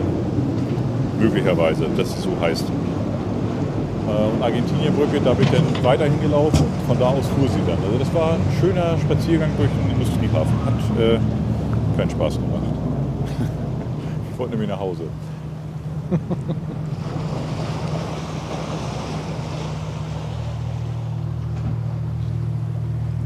So, ist denn mittlerweile Bewegung im Schiff? Ich würde nämlich sagen, ja. Ja. Müsste so, eigentlich. Kommt. Ja. Ich sehe es, bewegt sich. Ja, dann kümmern wir uns doch jetzt mal um die AIDA Perla. Für alle, die später dazu gekommen sind, will ich noch mal ein bisschen mit meinem rausgesuchten Wissen glänzen. Also die AIDA Perla gehört zur Hyperion-Klasse. Wie du schon vorhin gesagt hast, wurde in Japan gebaut, Nagasaki auf der Mitsubishi Heavy Industries Werft. Taufe war im Juni 2017. Sie hat eine Länge von rund 300 Metern und eine Breite von knapp 38 Metern. Angetrieben von zwei Azipod-Antrieben, 360 Grad drehbar, Propellergondeln. Das Ganze ist ein dieselelektrisches System. Sie fährt noch nicht mit LNG. Sie hat aber 4 Stromgeneratoren von Caterpillar. Und einer davon ist mit LNG betrieben oder kann mit LNG betrieben werden, um zumindest im Hafen ein klein wenig umweltfreundlicher zu sein. Insgesamt gibt es 1600 und ein paar zerquetschte Kabinen. Platz ist für über 4300 Passagiere und die Crew umfasst ungefähr 950 Personen. Die aktuelle Route ist ein kleiner...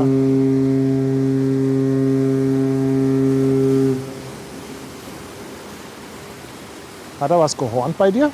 Ja, das war nochmal die Perla. Ja. Ich glaube, da ist auch ein kleines Boot im Weg.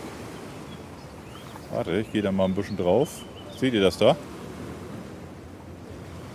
Da ist so ein kleiner, der dümpelt da vorne rum. Das fand sie nicht so lustig, glaube ich.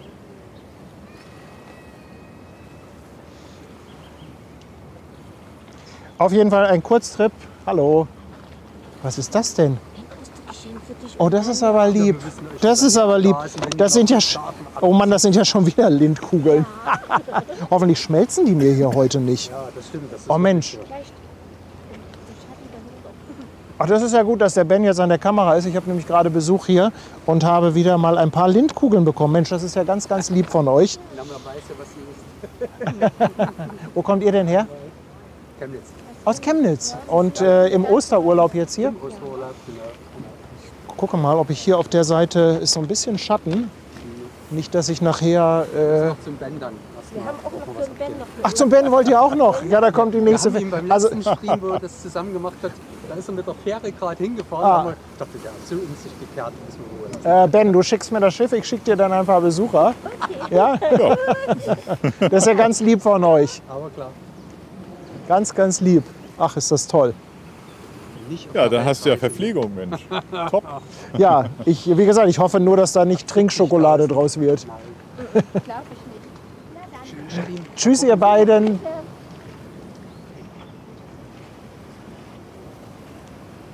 Ja, so, da kommt die AIDA in ihrer vollen Pracht.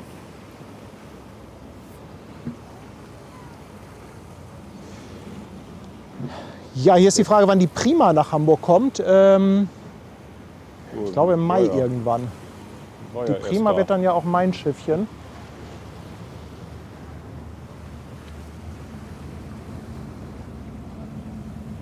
Ja, wir denken ja auch so ein bisschen drüber nach, ob wir das mal machen wollen.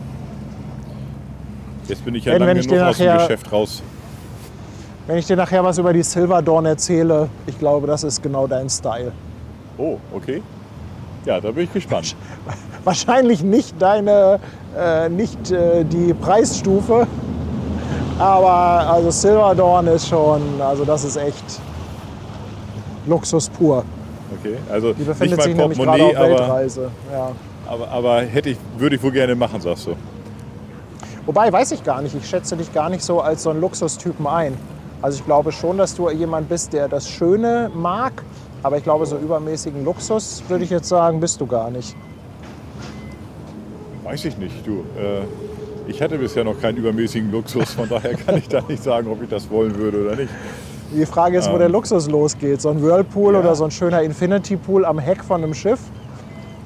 Aber da hat ich habe kürzlich was gehört, die Sachen, die man nicht braucht, aber hat, das ist Luxus. Achtung! Fähre legt ab.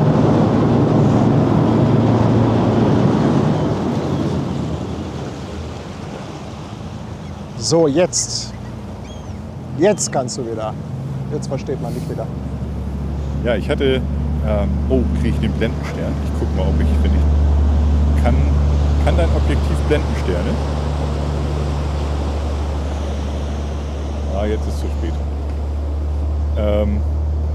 Nee, also ich habe mal kürzlich gehört, das, was man hat, aber nicht braucht, das ist Luxus.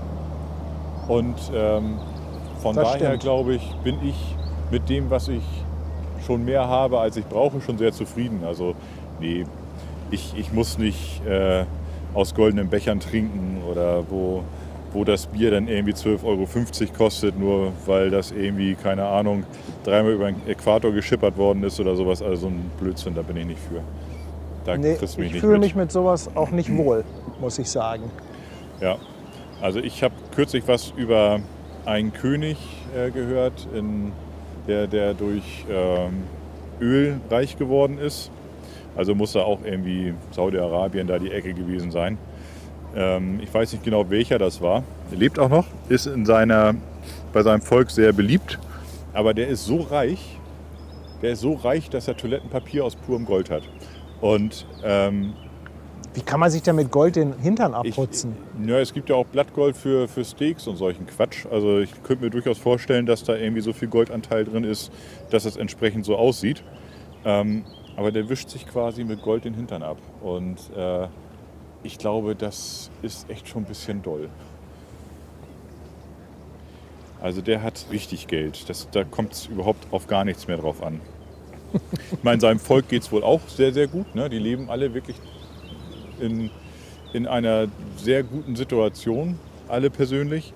Aber trotzdem, das ist schon doll. Also von daher, das wäre für mich dann auch deutlich drüber. Guck mal, ich sehe hier auch gerade noch ein paar Grüße im Chat, eben schon aus Kiel, von einer Schleuse in Holtenau, von einem Festmacher, der Badass Kiel. Ja, da war ich schon mal. Den habe ich, glaube ich, schon mal getroffen, als ich mit dem Malte auf der Schleuse in Kiel-Holtenau war. Da haben wir mal einen kleinen Stream gemacht. Mhm.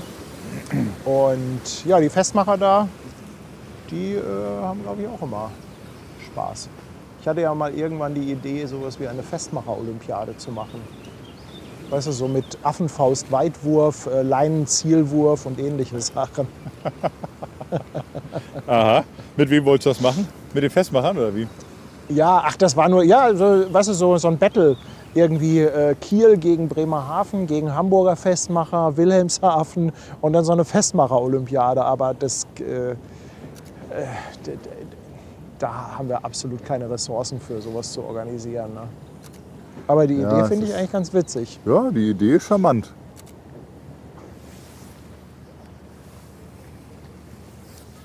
So, jetzt kommt sie schön auf uns zu. Jetzt kriegen wir sie gleich auch frontal. Gehen wir noch mal ein bisschen ran. Und guck mal, ich habe noch ein bisschen Zoom im Paket hier. Ha! Hast du noch einen? Ja, guck mal hier, schön. Jetzt dreht er auf der Band. Jetzt dreht sie auch schön über Steuerbord. Haben wir eigentlich Zuschauer an Bord? Das weiß ich also nicht. Also der Danny, ich glaube, der Danny ist auch wieder an Bord.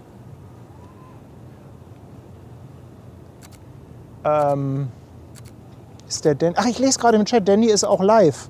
Danny ist ja meistens auf Instagram live. Vielleicht könnt ihr mal eine Info reinschreiben, dass wir am Bubendei-Ufer stehen und an der Seemannsmission.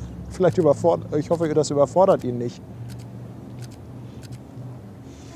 Ja, diese Ansicht von vorne, die mag ich ja total. Und wenn dann die Sonne so schön von der Seite kommt. Ich wollte gerade sagen, das ist, wie nennt sich das im Fachjargon noch? Split Lightning. Ne? Ich hätte jetzt gesagt Licht von der Seite. Ah, schön, dann konnte ich ja heute auch mal einen raushauen.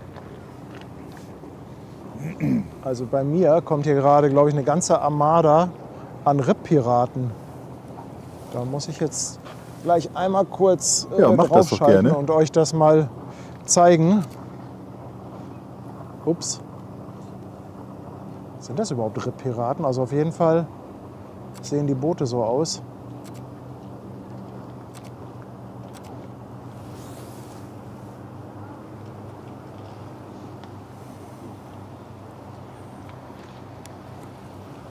Da war ja mittlerweile auch irgendwie so ein Gerücht, dass es da mit einen Nebenbewerber gibt, ne? Ich weiß nicht, ob das Das habe ich nicht gehört. Ich glaube, das hatte mal jemand im Chat geschrieben. Also ich habe davon auch noch nichts mitbekommen, aber ich glaube, es hat mir irgendeiner geschrieben, dass es da wohl einen Mitbewerber geben soll. Aber ich kann es mir eigentlich kaum vorstellen. Also, na gut, es gibt ja gut, aber aber Nachmacher gibt es überall, ne?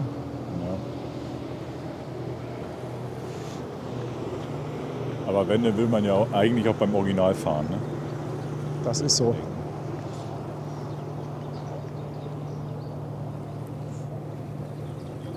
Oh, das sieht so cool aus mit dem Licht. Und jetzt spiegeln, oder spiegeln nicht, aber jetzt hast du halt die Kräne, die ihre Schatten noch auf das Schiff werfen. Das ist schon nice. Der liebe Arthur hat übrigens ein klein bisschen Niesel ab 19 Uhr angekündigt, aber nichts Weltbewegendes. Ja, cool. Du, wenn alles gut läuft, sind wir bis 19 Uhr ja durch. Ja. Und ein bisschen Niesel stört mich persönlich gar nicht.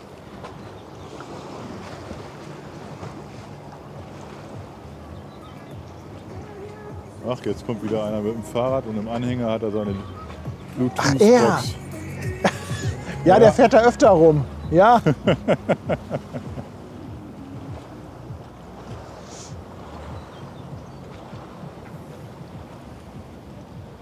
Guck mal, Danny wurde schon verständigt. Vielleicht winkt er ja noch mal, wenn's. Wobei, ich weiß nicht, ob ich das schaffe. Ich will ja gleich natürlich auch noch mal die Drohne steigen lassen, wenn die Perla hier ist. Die Frage ist ja auch, wo steht er, ne? Ja. Deck 6 am Theater lese ich gerade. Ah, okay, dann weiß ich ungefähr, Danke wo das für die sein Info. muss. Deck 6 am Theater, das ist jetzt noch die Frage, ob er auf der Steuerbordseite steht. Dann müsstest du ihn ja gleich bekommen, weil letztes Mal stand er auch auf der Steuerbordseite. Genau, ja. Das ist quasi unter der Rundung, unter dem... Aber du kennst die Schiffe ja besser als ich. Ja, ich weiß ungefähr, wo es sein müsste. Mal gucken, ich versuche ihn einzufangen. Guck mal, er kennt den Fotografen, schöne 2/3-Teilung. Ja, Paddy, du musst ja auch ein bisschen Vorteil davon haben, wenn ich das hier mache. Ne? Absolut, absolut. ein bisschen Bildaufbau kann er ja.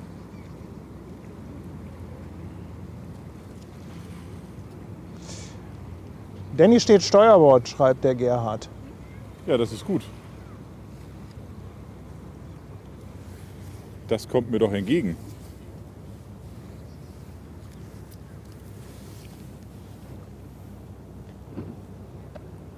Guck dir das mal an. Oha, da kommt gleich noch ein kleiner. Der zieht gleich vor der AIDA lang, aber den kriege ich nicht. Der ist zu weit auf meiner Kante hier. Ich glaube nicht, dass ich das in ein Bild bekomme. Ich ziehe mal ein bisschen weiter auf. Ja doch, geht.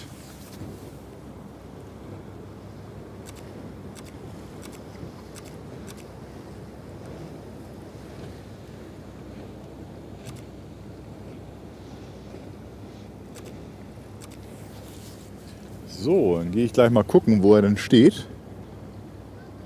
Muss noch einen kleinen Moment warten, bis sie weiter durch ist.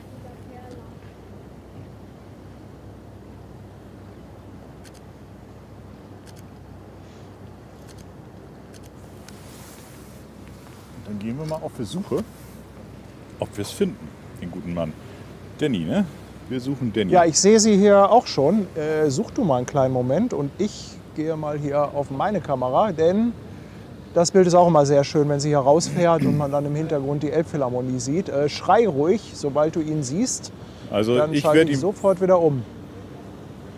ich weiß gar nicht, ob ich ihn auf diesem kleinen Display sehen kann. Das ist jetzt ein Suchbild für alle, die jetzt irgendwie einen größeren Bildschirm haben als ich. Und das sind, glaube ich, alle. Aber Ja, ich habe da hier unten jemanden mit dem müsste er Tele. irgendwo stehen.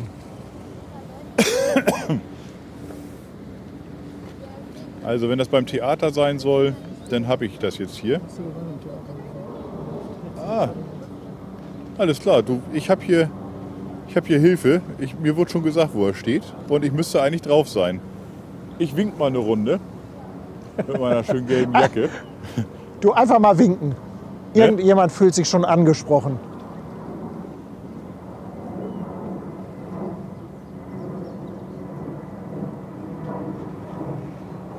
Sieht ein bisschen albern aus, aber macht nichts. Wenn es funktioniert, soll es so sein. Ne? So, wo Ja, ist jetzt denn haben wir eigentlich natürlich Brigitte, hier auch wenn man sie schönes braucht? Licht.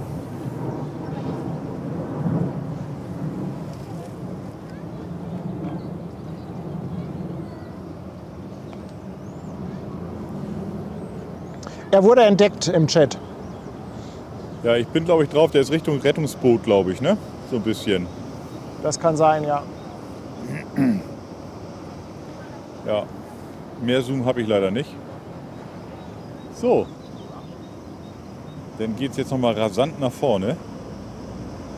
Weißt du übrigens, wer diesen Kussmund und das Auge erfunden hat?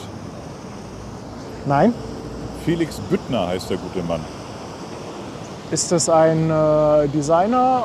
Ja, genau, das ist irgendwie so ein Künstler. Schiffsarchitekt? Das ist irgendwie Künstler und Designer in Rostock.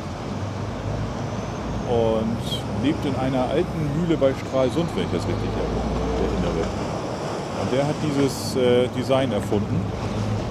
Und Perla und Prima sind ja sehr charakteristisch vorne mit dem geraden Steven. Aber das Schöne da ist, da gibt es ja vorne diese eine Plattform, wo auch Gäste Zutritt haben. ja, habe ich hier gerade im Bild vorne.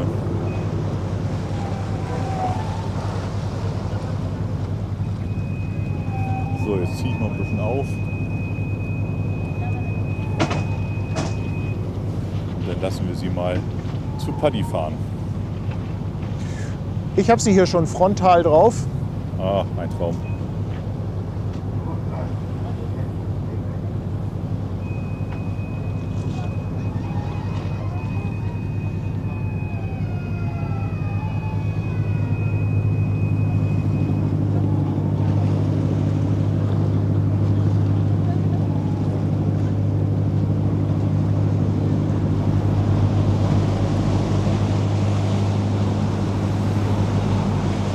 Fotomöwe mit dabei.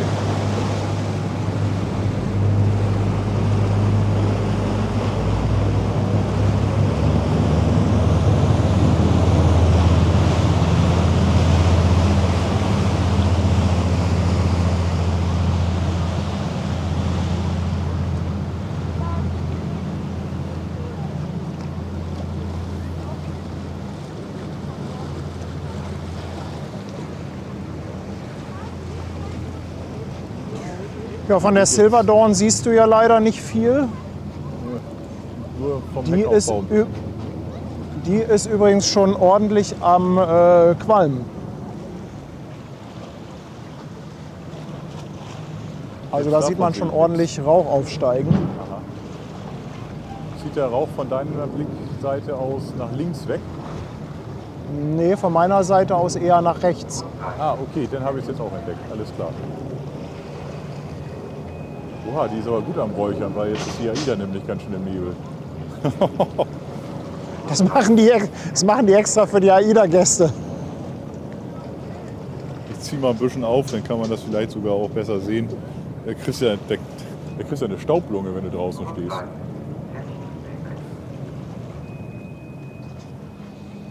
Ja, und so wie das aussieht, wird hier auch gleich nochmal ein Rambo-Schiff verholen.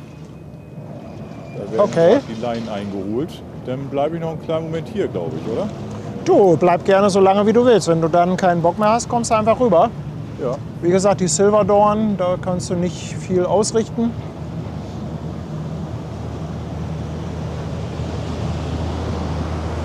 Und ich habe jetzt auch die Perla hier schon in schönstem Licht Ja, ist frontal. doch Ja, ja, geben die auch wird gerade richtig Gas. schön angestrahlt. so. Da ist auch schon Stimmung. Die versuchen gerade die Silver Dawn irgendwie zu animieren.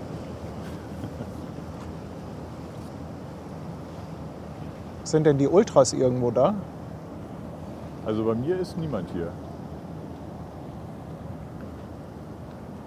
Also zumindest keiner von den Ultras. Also ansonsten waren hier einige Zaungäste, die geguckt haben, aber Brigitte und ihre Bande waren nicht dabei. Also für alle, die das nicht kennen, die Ultras, das sind so ein paar AIDA-Fans, die wir einfach so getauft haben. Die stehen immer gerne am Ufer, verabschieden die AIDAs immer mit lautem Geschrei. Und oftmals gibt es dann auch Antwort von den Gästen auf dem Schiff. Und ja, weil das halt so ein riesen Tamtam ist, habe ich halt irgendwann gesagt, ja, das sind die AIDA-Ultras. Ich glaube, das wird denen auch gerecht. Und ich könnte mir auch bei vorstellen, Ja? Bei Danny hört man sie wohl, lese ich gerade im Chat. Bei Danny im Stream hört man sie.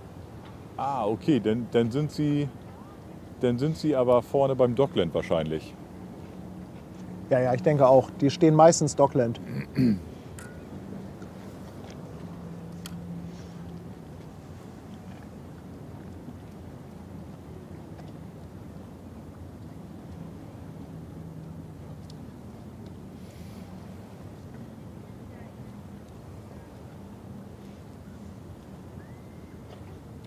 Ja, aber dann könnte das ja sein, dass die Silver Dawn gleich so 8 da rangeht, wa?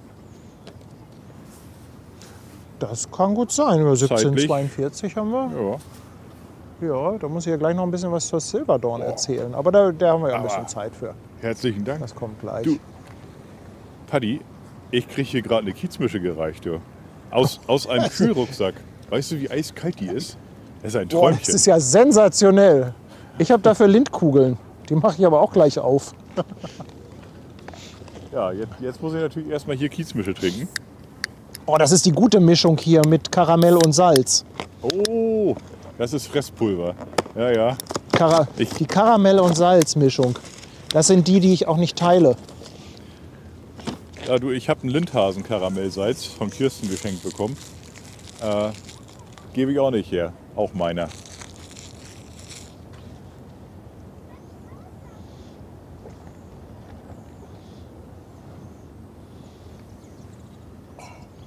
Das perlt, du. Herrlich. Ja, ihr Lieben, ich hoffe, euch gefällt das. Ich glaube, das ist schon eine ganz tolle Möglichkeit mit den 2 Standorten hier. Das haben wir ja vor ein paar Tagen schon mal getestet. Da hatten wir sehr mit dem Wetter zu kämpfen und auch ein klein wenig mit der Technik. Jetzt müssen wir uns so ein bisschen eingrooven, gerade was so das Ineinanderquatschen angeht und dann irgendwelche Fähren, die hier zu laut sind und so weiter. Aber ich glaube, das ist alles so ein bisschen Übungssache und mit der Zeit wird sich das schon so ein bisschen einspielen. Mir macht es auf jeden Fall richtig Spaß, denn nicht nur, dass wir auch tolle Bilder zusätzlich von Ben haben, sondern es ist natürlich auch immer gut, wenn man einen Gesprächspartner im Stream hat. Und Ben hat mal wieder bewiesen, selbst beim Thema AIDA kann ich ihm nichts vormachen. Ach, das ist ja kein Wettstreit. Nein, überhaupt nicht.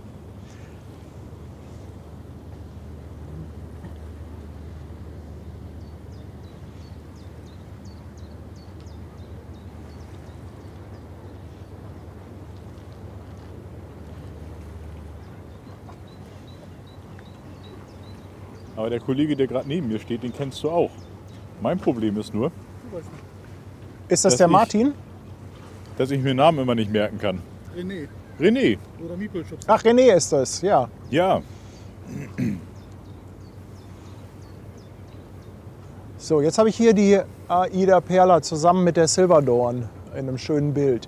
Ben, du musst schreien, wenn du jetzt was Interessantes siehst, dann schalte ich wieder zu dir rüber. im Moment ist alles Aber- entspannt. Ansonsten bleibe ich erstmal hier auf der AIDA Perla. Wer auch unterwegs ist, ist übrigens der Holger mit der Elbsegelei. Der hat heute aber, glaube ich, nicht so viel Spaß. Also ist ein bisschen Flaute. Das sieht auch so aus, als ob er seinen Hilfsmotor angeschmissen hat. Den habe ich vorhin schon raussegeln sehen. Das ja, war leider nicht ganz so flott. Ich finde es nicht schlimm, dass es nicht windig ist, aber ich glaube, er würde sich die ein oder andere zusätzliche Windstärke jetzt sehr gerne wünschen. Aber Hilfsmotor? Sag mal, kriegen die Ja. Leute nicht? Ich dachte, die kriegen alle ein Paddel in der Hand, wenn das da nicht weht. Ja, hier ist nochmal die Frage, wo du eigentlich stehst. Also Ben steht an unserem Standort Seemannsmission. Den müsstet ihr eigentlich auch kennen. Da waren wir ja auch sehr häufig schon. Moin. So, dann werde ich auch gleich mal die Drohne in die Luft bringen, bevor hier eine Fähre kommt. Denn wenn eine Fähre anlegt, dann ist Starten immer Mist. Ja.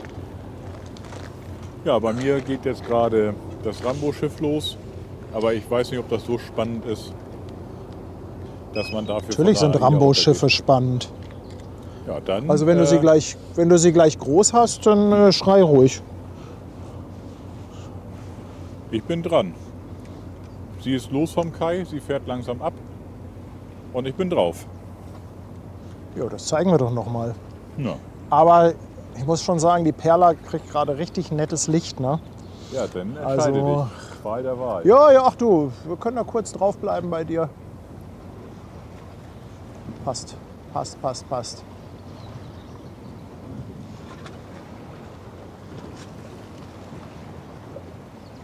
So, jetzt bin ich wieder drauf.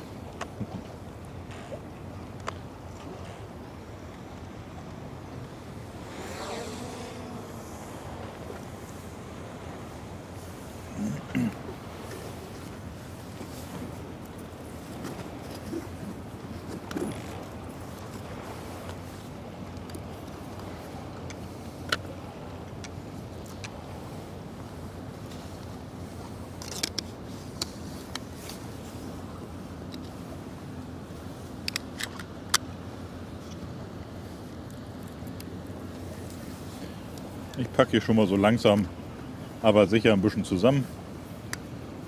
Ja, mach das doch. So, ich habe die Drohne in der Luft.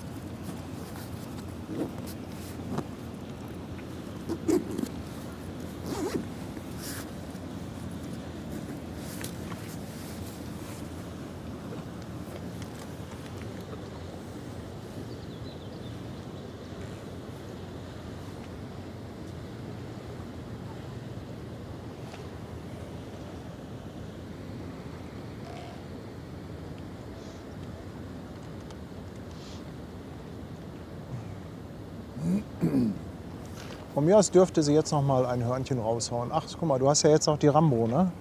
Da gehen wir Ja. noch einmal kurz drauf. Ja, für alle Freunde der Frachtschifffahrt.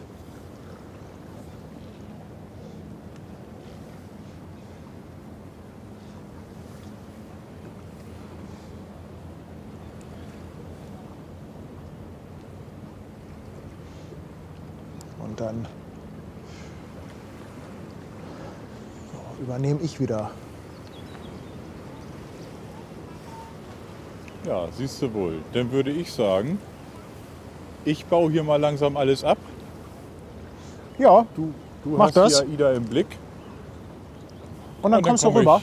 Genau, dann komme ich langsam rüber. Ne? Ja, das ist doch was. Alles klar. Das ist doch was. Bis Dann gleich. hoffe ich, dass du noch vor der Silver Dawn hier bist. Dann Ja. bis gleich. Jo, bis gleich.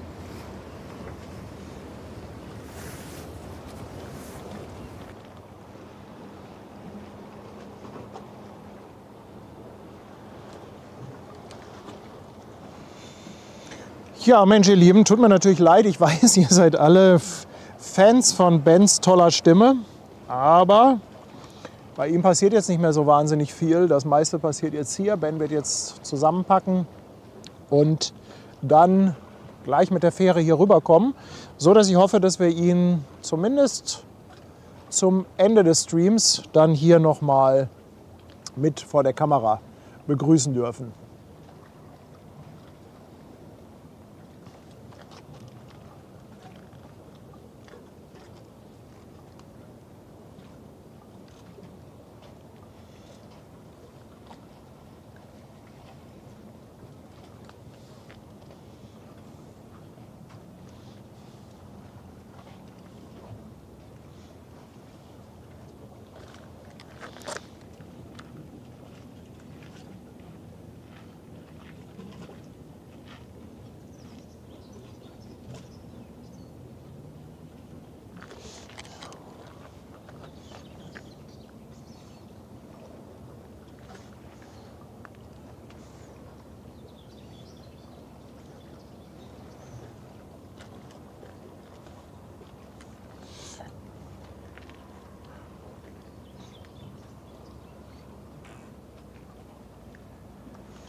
Ja, ich weiß gar nicht, ob der Danny jetzt noch irgendwie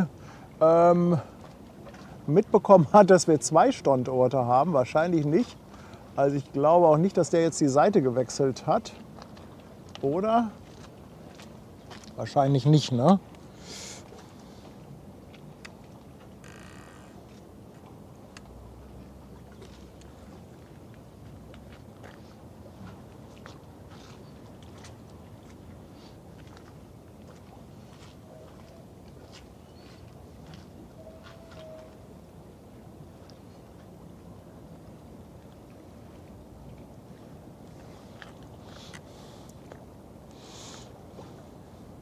So, ich würde sagen, einfach mal ein bisschen genießen.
Ja, das mal als kleine als kleines Gimmick.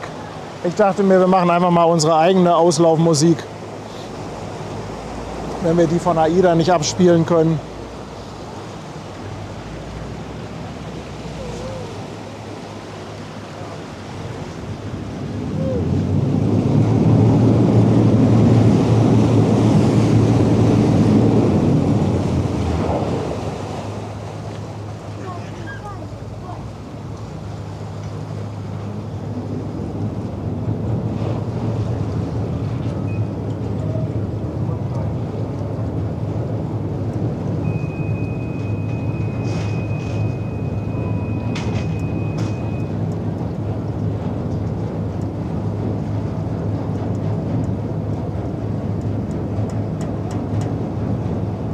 So, jetzt habe ich natürlich mal wieder die Fähre hier vor der Nase, aber die Drohne hilft etwas aus.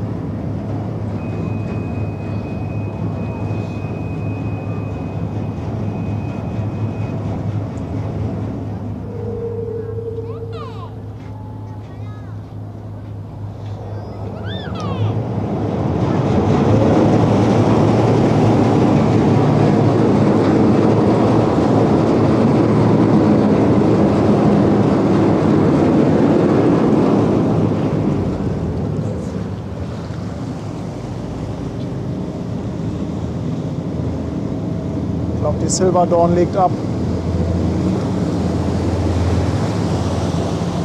Kann das sein? Könnt ihr mal aufs AIS schauen? Zumindest habe ich gerade eine Hupe gehört.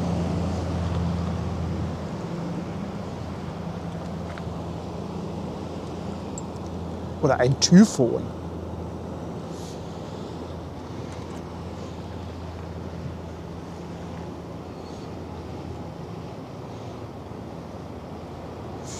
So, da kommt aber schon die nächste Fähre.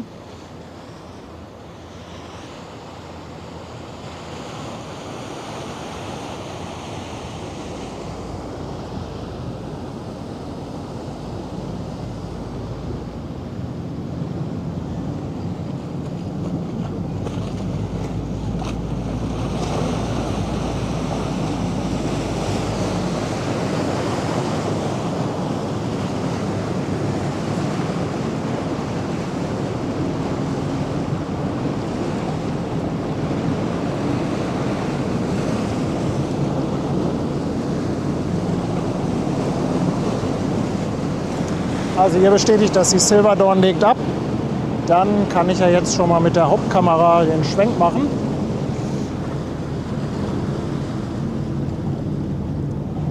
Und dann geht es da gleich rüber.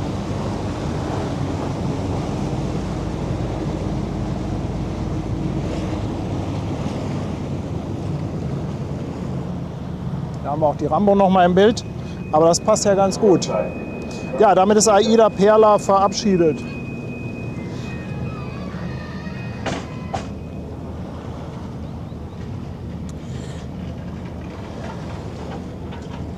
Ja, Silver Dawn, das ist natürlich Luxus pur, ne? Gehört zu Silversea Cruises.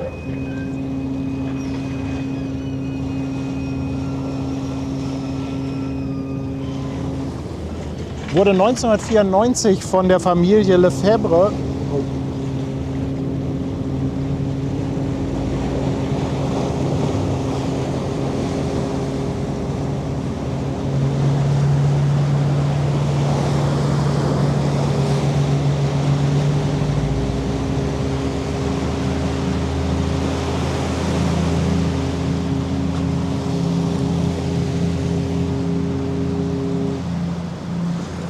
Ja, von dem Horn habt ihr wahrscheinlich nicht viel mitbekommen. Das ging jetzt hier. Das ging leider total unter. Das ist so ein bisschen schade. Aber ja, 94 gegründet von der Familie Lefebvre aus Monaco. Und die haben sich mit Silversea Cruises also wirklich so ein bisschen Luxus auf die Fahne geschrieben. Ich glaube, da gibt es sogar Butler-Service an Bord. Wir haben ja vor einiger Zeit mal die Silver Ray bei der Überführung von der Ems gefilmt und gestreamt. Das war schon sehr interessant, sehr edel die Schiffe. Also der Name Silver ist da wirklich Programm. Die sind sehr weiß, also viel weiß mit so ein bisschen Grau an der Seite. Ich hole mal eben die Drohne runter, damit ich die gleich noch mal nachladen kann. Dann erzähle ich weiter.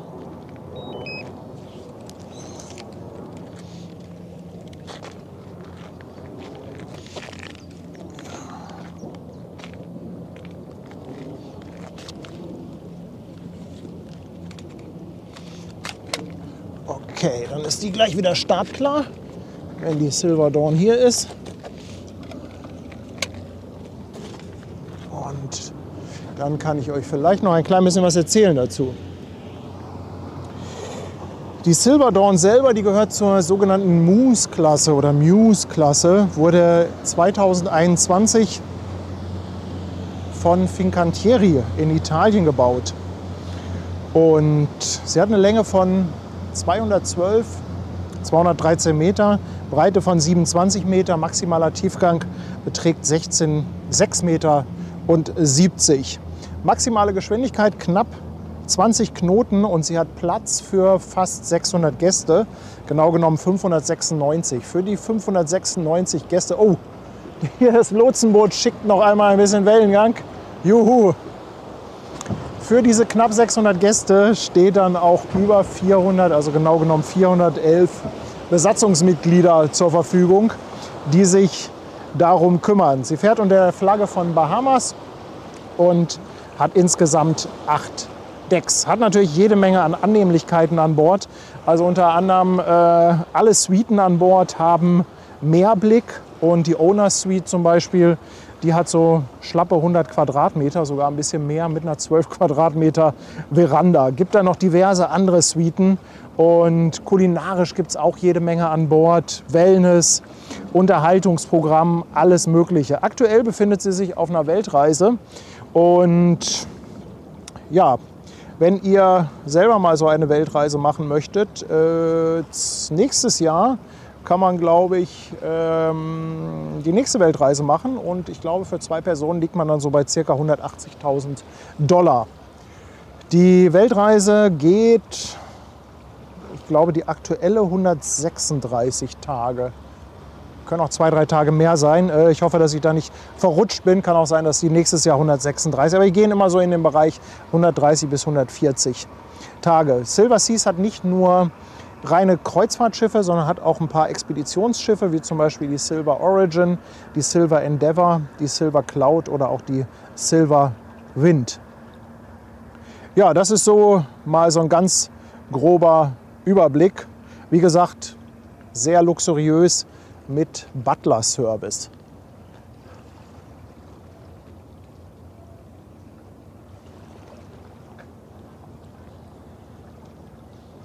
Dirk sagt, ich mache jetzt Schiffsansagedienst. Ja, ich muss ein klein wenig gestehen, dass ich gestern in Cuxhaven von dem Schiffsansagedienst sehr begeistert war. Ich fand das toll.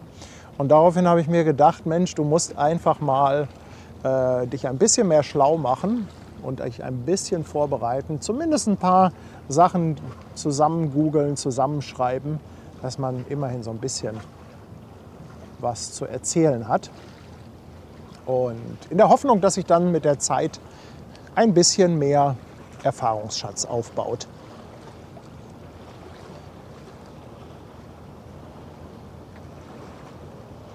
Ja, hier die Ida Rambo. Die verholt. Das sieht so aus, als ob die gerade mal zum Eurogate geht oder aber zum Burchard Kai. Das könnte auch sein.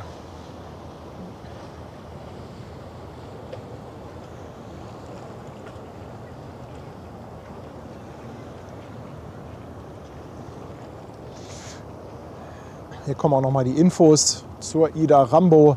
Die hat 149 Meter Länge, 22 Meter Breite.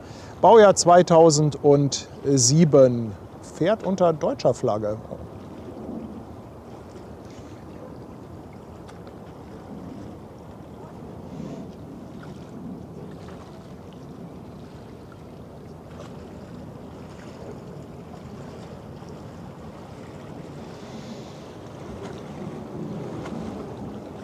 Also ich glaube, die 180.000 Euro sind aber für 2 Personen. Ja, also wir müssen das Ganze relativieren.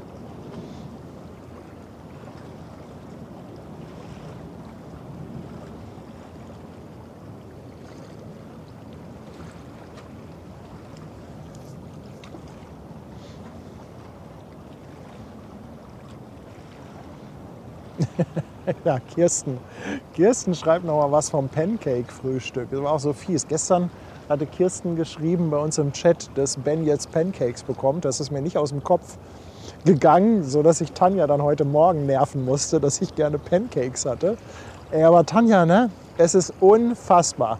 Schwuppdiwupps schmeißt sie da ein paar Zutaten zusammen und innerhalb von, weiß ich nicht, 15, 20 Minuten waren da die leckersten Pancakes auf dem Tisch. Also auch mal an meine Frau. Sensationell.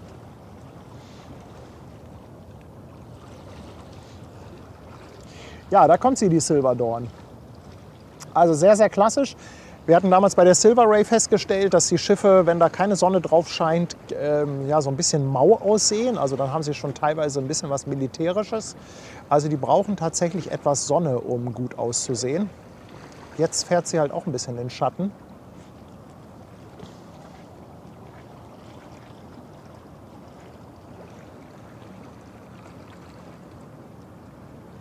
Ja, das wird, glaube ich, Ben nicht schaffen. Ich kann mir nicht vorstellen, dass der jetzt schon auf dieser Fähre ist. Oder war er so schnell? Das weiß ich gar nicht.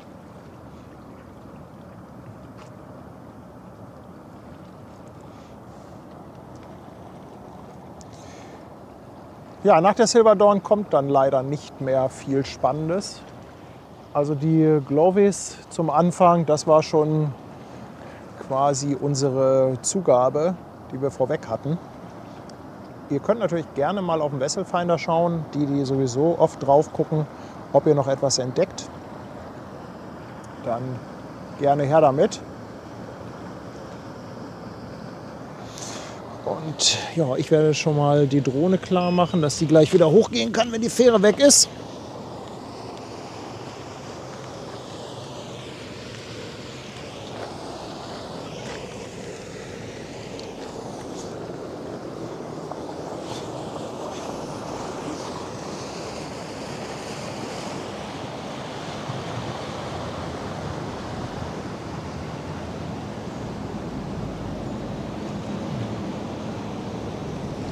Ach, Kirsten schreibt gerade, dass Ben noch gegenüber ist. Ja, das ging jetzt, also da hat sich die Perla leider etwas zu viel Zeit gelassen. Aber wir werden natürlich auf jeden Fall auf Ben warten und zumindest hier noch gemeinsam uns dann verabschieden, wenn die Silver Dawn dann schon weg ist.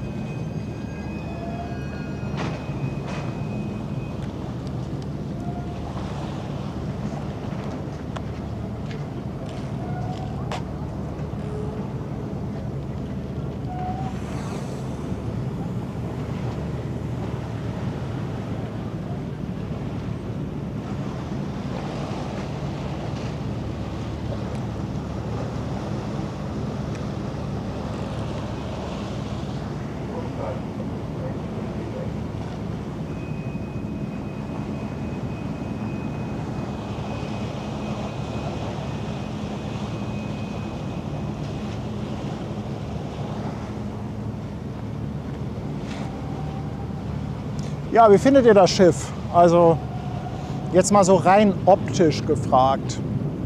Einfach nur mal so den Schiffstyp, ohne jetzt den Hintergrund zu wissen, dass das so eine reine Luxusgeschichte ist. Jetzt bekommt sie auch ein bisschen Licht.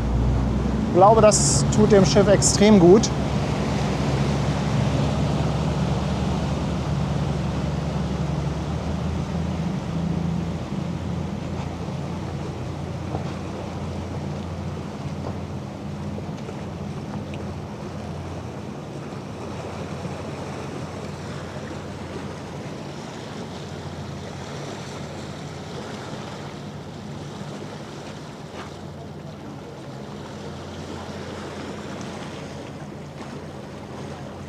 Ein Rallye-Streifen noch für etwas Kontrast.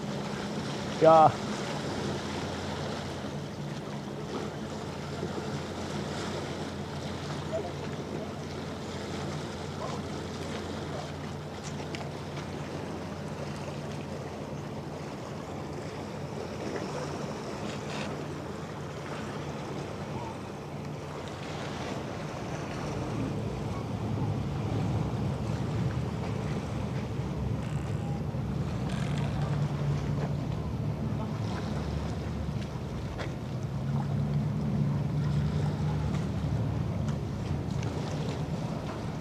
blass um die Nase.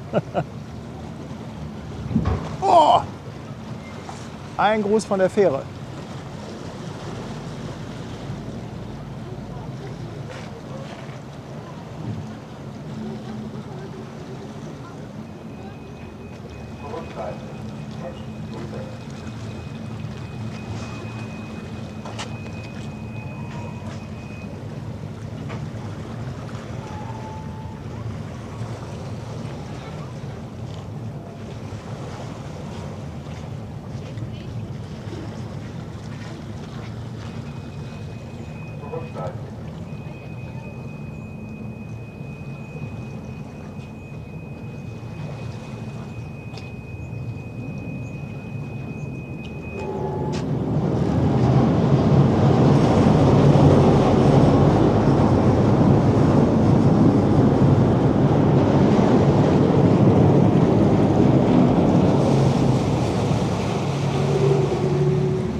Vielleicht noch mal das Ganze mit ein bisschen Musik.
Die Silver Dawn, meine Lieben, von Silversea Cruises.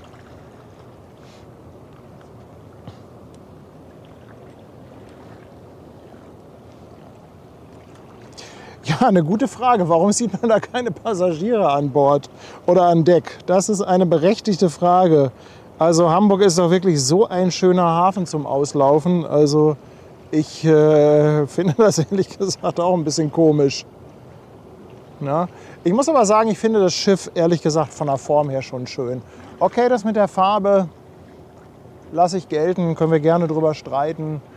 Der eine mag gerne ein bisschen mehr Farbe. Ich finde also tatsächlich auch, wenn sie kein Licht bekommt, dann sieht das schon fast so ein bisschen aus wie dieses Militärgrau. Aber ansonsten von der Form her finde ich das echt richtig klasse.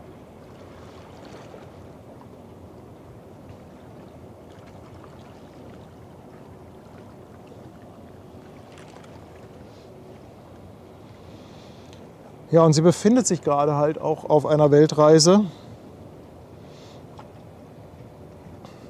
Vielleicht sind die auch einfach alle so ein bisschen satt, dass die so viel Ein- und Auslaufen hatten. So, Lotse hat gerade gewechselt.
Ja, und da ist sie dann auch gleich schon weg.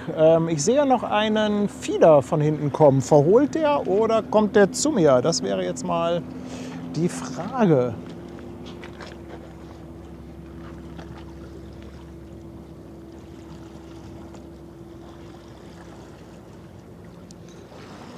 Damit sagen wir erstmal Tschüss an die Silver Dawn von der Reederei Silver Seas. Ich fange mal eben die Drohne ein und solange schauen wir hier auf den Fieder, ja, während es ordentlich wackelt.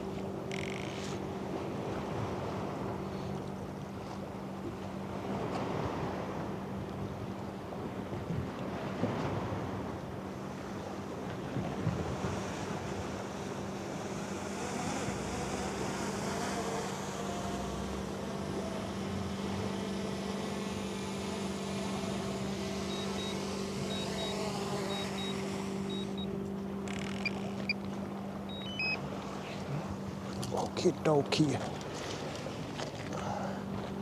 Der Adler ist gelandet.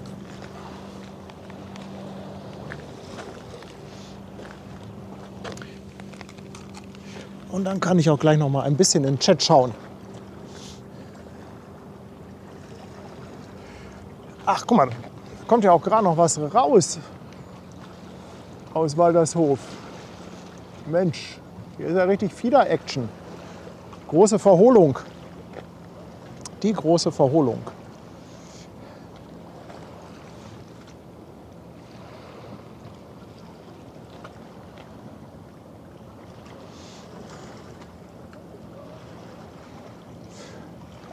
Ich hau noch mal ein paar Dankeschön raus. Der Nico ist nämlich seit 2 Monaten dabei und fragt, kann man die Ultras auch auf Instagram finden? Das kann ich dir nicht sagen. Ja, die haben Instagram-Accounts, aber es gibt, glaube ich, nicht den AIDA Ultra Instagram-Account. Das wäre noch was. Ach, da hinten, der scheint aber auch anzulegen. Das sieht auch so aus, als ob der schon auf dem Burchard-Kai zum Athabasca-Kai zusteuert. Schade, schade. Wäre schön, wenn hier noch einer rausgehen würde. Wischi CC, 8 Monate dabei. Danke für deinen Sub auf Twitch.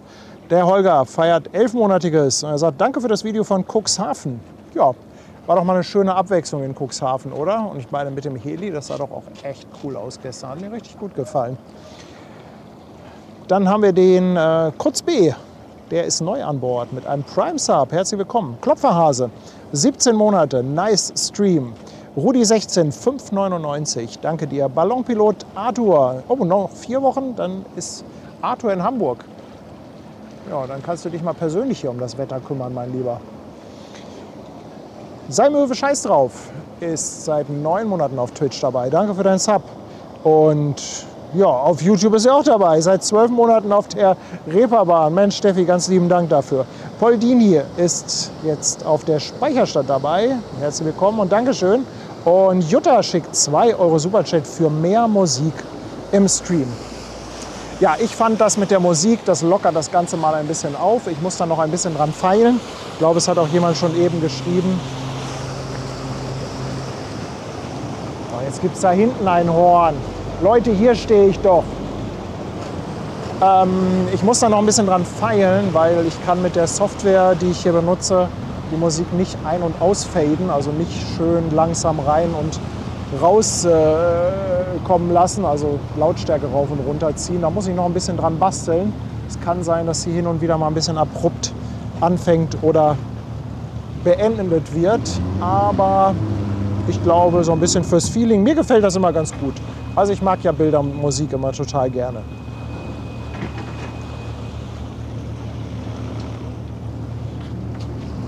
Na, auf der Fähre war der Ben auch noch nicht. Und ihr wisst ja, wie das ist. Wenn etwas neu ist, dann benutzt man es häufig und irgendwann spielt sich das auch ein mit der Musik. Aber immer nur das Gleiche ist doch auch langweilig. Man muss doch auch mal neue Dinge ausprobieren, man muss den Stream weiterentwickeln. Auch auf die Gefahr hin, dass etwas mal nicht so gut ankommt oder mal in die Hose geht.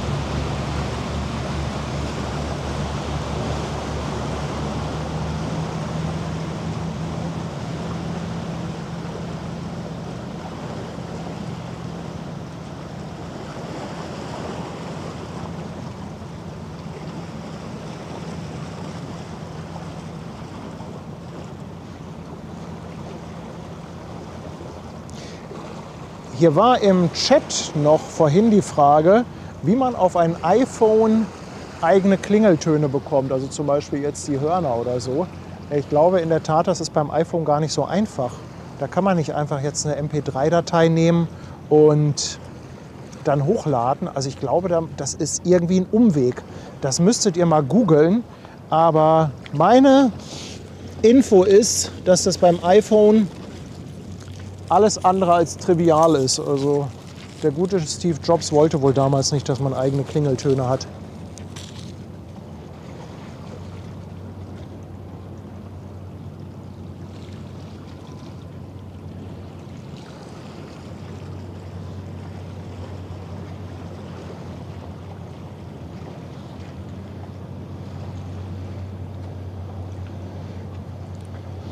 Ja, guck, die meisten von euch schreiben auch, Musik ist super. Dann machen wir das auch weiter. Ich muss mal ein paar weitere Stücke raussuchen.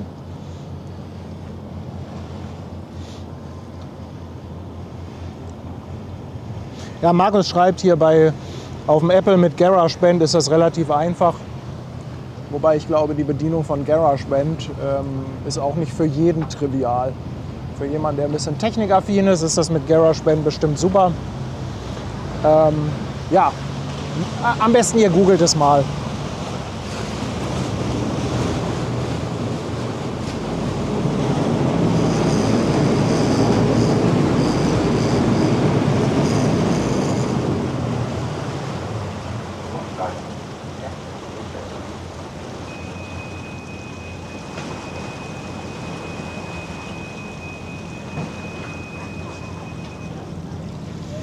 Mario, ich danke dir vielmals für das Kompliment. Ich glaube, wir hatten heute hatten wir auch keinen großartigen Aussetzer. Oh, letztens hatten wir, glaube ich, für 2 Minuten Blackout im Stream und ich habe es nicht gemerkt. Safe Zone, Musikwünsche einreichen, funktioniert nicht, weil wir natürlich immer auf Lizenzen achten müssen. Das heißt, bekannte Musik kann ich nicht verwenden. Ich muss immer auf das zurückgreifen, was ich lizenziert habe und frei nutzen kann. Von daher ist die Wahrscheinlichkeit, dass dein Musikwunsch, dass ich den umsetzen kann, ist eher gering.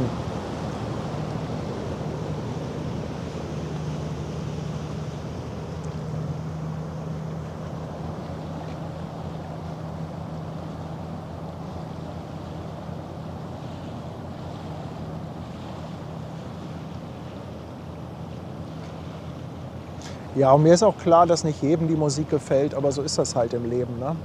Ich werde es nie allen recht machen können. Und meine Erfahrung ist, ich sage euch mal, wie ich das sehe. Mir ist vollkommen klar, dass nicht alles, was ich mache, jedem gefällt. Und das ist auch okay so. Das ist auch nicht böse gemeint. Ich habe aber festgestellt, wenn ich etwas mache, wo ich ein bisschen Leidenschaft und ein bisschen Herz reinstecke und mir das gefällt, dann finde ich meistens auch ein paar andere Leute, denen das auch gefällt. Und dann finden wir das gemeinsam gut. Und dann steckt da halt auch, wie gesagt, so ein bisschen Leidenschaft hinter. Und ich glaube, man darf halt nicht den Fehler machen, dass man es immer jedem recht macht, sondern man muss halt so ein bisschen auch seine Linie verfolgen. Und das ist auch vollkommen in Ordnung, wenn jemand das von euch dann mal nicht gut findet. Das akzeptiere ich auch absolut. Aber ich glaube, ich muss da auch so ein bisschen, was die Gestaltung sowohl technisch als auch Inhalt bei den Streams angeht, muss ich halt auch so ein bisschen auf mein Herz hören. Denn es muss ja auch mir Spaß machen. Ich muss ja auch motiviert sein, euch immer wieder was zu präsentieren. Also das ist so meine Meinung dazu. Von daher, wie gesagt, ist okay, wenn ihr es nicht gut findet, bin ich niemandem böse drum. Aber ihr dürft auch auf der anderen Seite nicht böse sein, wenn ich es trotzdem mache. Na Martin? Ja. Warst du bei Ben eben auch noch oder warst du Hafen City? Nee, ich war Hafen City. Ah. Ben habe ich vor einer halben Stunde noch gesehen am Fischmann. Cool. Siemens.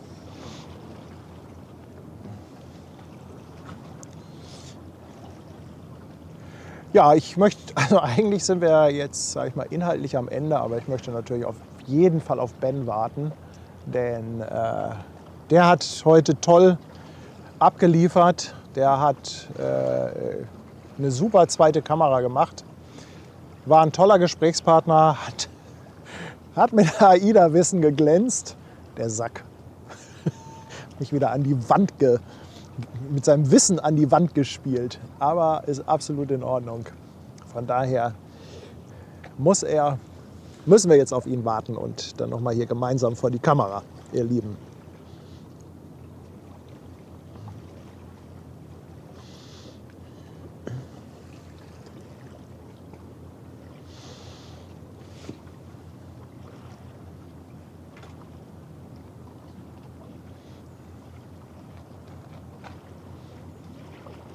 Tony, $10 from Washington. You, Ben and Tanya deserve a beer after such a great live stream. Thanks, Tony.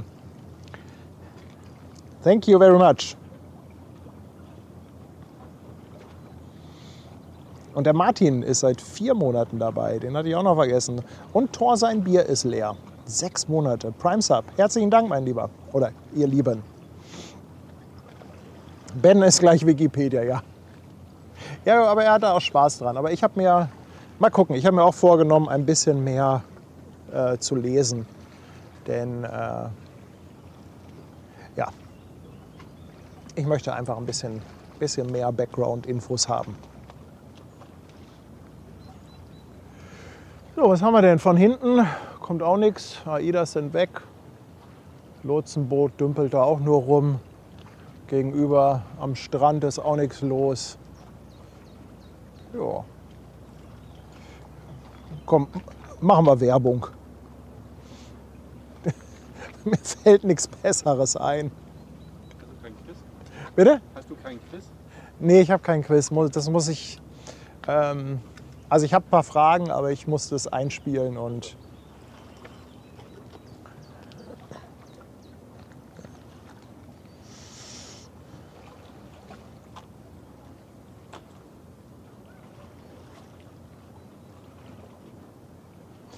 Ich hatte hier noch eine Frage gesehen, die hatten auch noch unsere Moderatoren rausgesucht von dem Kevin. Der wollte wissen, warum denn die AIDA 3 von diesen Drehantennen hat. Also diese Drehantennen, das ist Radar. Und warum drehen sich manchmal alle 3 und manchmal nur 2? Also die unterschiedlichen Radare sind einfach für unterschiedliche Wellen oder ein unterschiedliches Spektrum. Ganz tief drin bin ich auch nicht, ich vergesse das immer. Da gibt es unterschiedliche Bänder, glaube ich. oder unterschiedliche Frequenzen. Und das hat, glaube ich, auch ein bisschen was mit der Auflösung vom Radar und mit der Reichweite zu tun. Und deshalb hat man unterschiedliche Radarsysteme und auch unterschiedliche Radarantennen. Ja, und warum sich da mal eins nicht dreht, es kann natürlich auch sein, dass eventuell eins ein Backup ist. Dass man sagt, man hat ein Radar zusätzlich, was man bei Bedarf dazuschalten kann. Das kann ich euch jetzt aber bei der Perla ehrlich gesagt nicht sagen.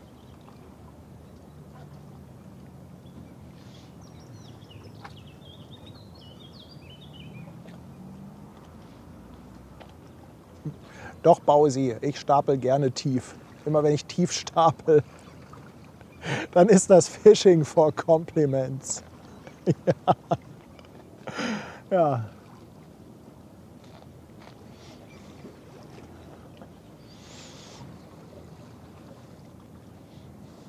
Rolando fragt nach der Valparaiso Express, ob es da einen Stream gibt. Wann kommt die denn? Ich bin ehrlich gesagt, habe ich das gar nicht verfolgt, Valparaiso Express.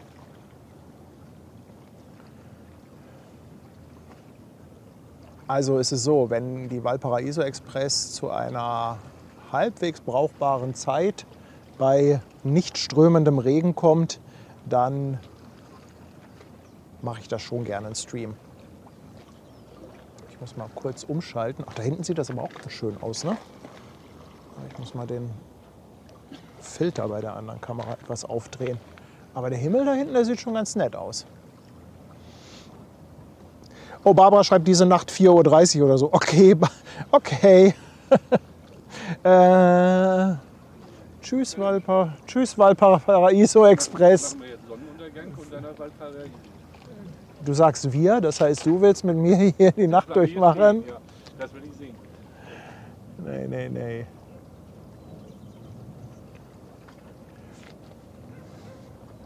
Ja, guck mal, hier haben wir noch so ein bisschen.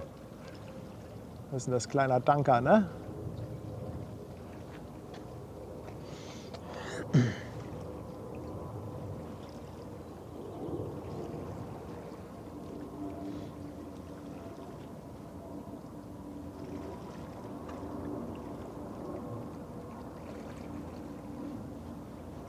Ach, hier geht es gerade um meine Kreuzfahrt. Ja, die habe ich ehrlich gesagt in letzter Zeit ein bisschen verdrängt, aber das kommt ja auch mit großen Schritten näher. Das nächste ist ja erstmal am kommenden Wochenende Warnemünde. Da schauen wir mal, was das so gibt. Und dann kommt der Hafengeburtstag. Das wird auch richtig wild für uns. Und danach kommt dann irgendwann die Kreuzfahrt. Also im Moment bin ich in der Tat so ein bisschen, ja, Kreuzfahrt habe ich gerade thematisch etwas verdrängt.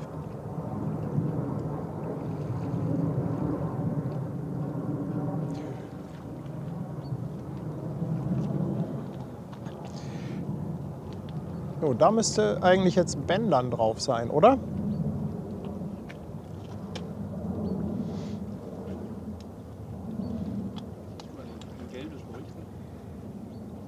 Ja, Michael fragt nach dem ersten Nachtstream.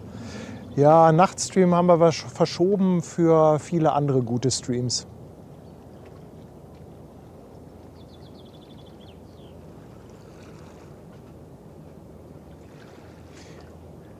Ben und ich hatten ja den Mund wieder voll genommen und gesagt, wir machen so einen 24-Stunden-Stream. Aber ich weiß noch nicht, ob ich mein Wort halte. Oder ob ich einfach mein Alter vorschiebe und behaupte, dass ich das alles vergessen habe, was ich gesagt habe.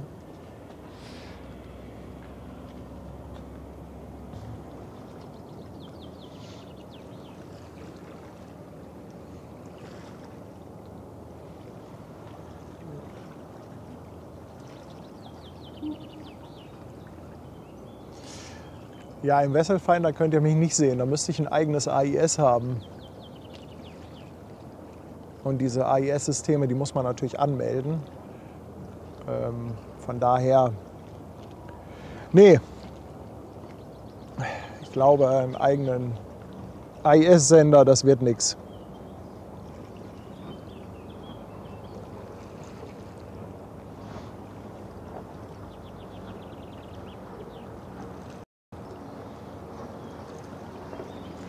Hier kommen gerade ein paar Tropfen runter, ne? Aber es ist doch überhaupt keine Wolke über uns. Wo kommt denn das Wasser her? Kommt das hier so diagonal rüber? Oh Mann, ey. Jetzt nicht hier auf dem letzten Meter noch Regen.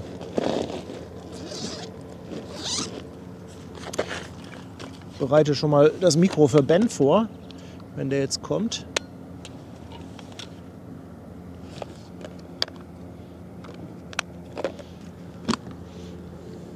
Ist er denn auf der Fähre? Ich glaube schon, oder?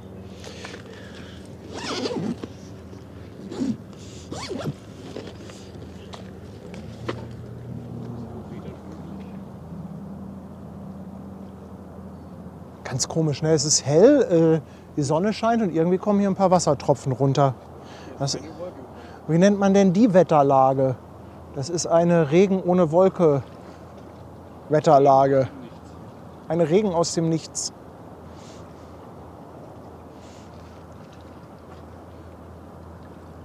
Na, hat Ben vielleicht den Captain Igloo im Arm? Nein.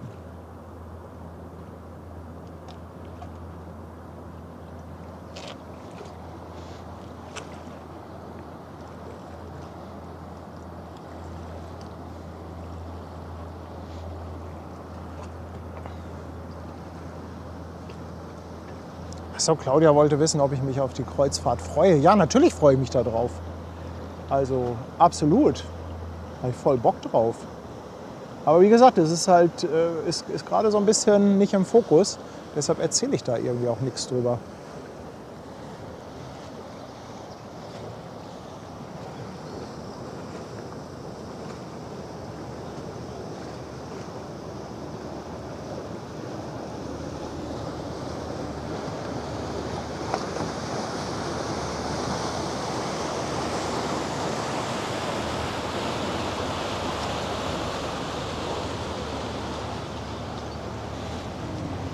Ja, Chris, der Kauf des AIS-Senders ist das eine, aber dann muss man das Ganze ja auch anmelden.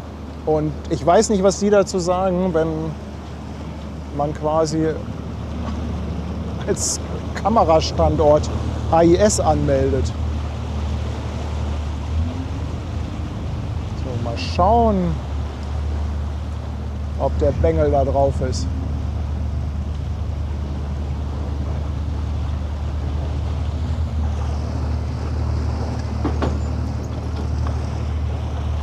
Gelbe Jacke, blaue Fähre.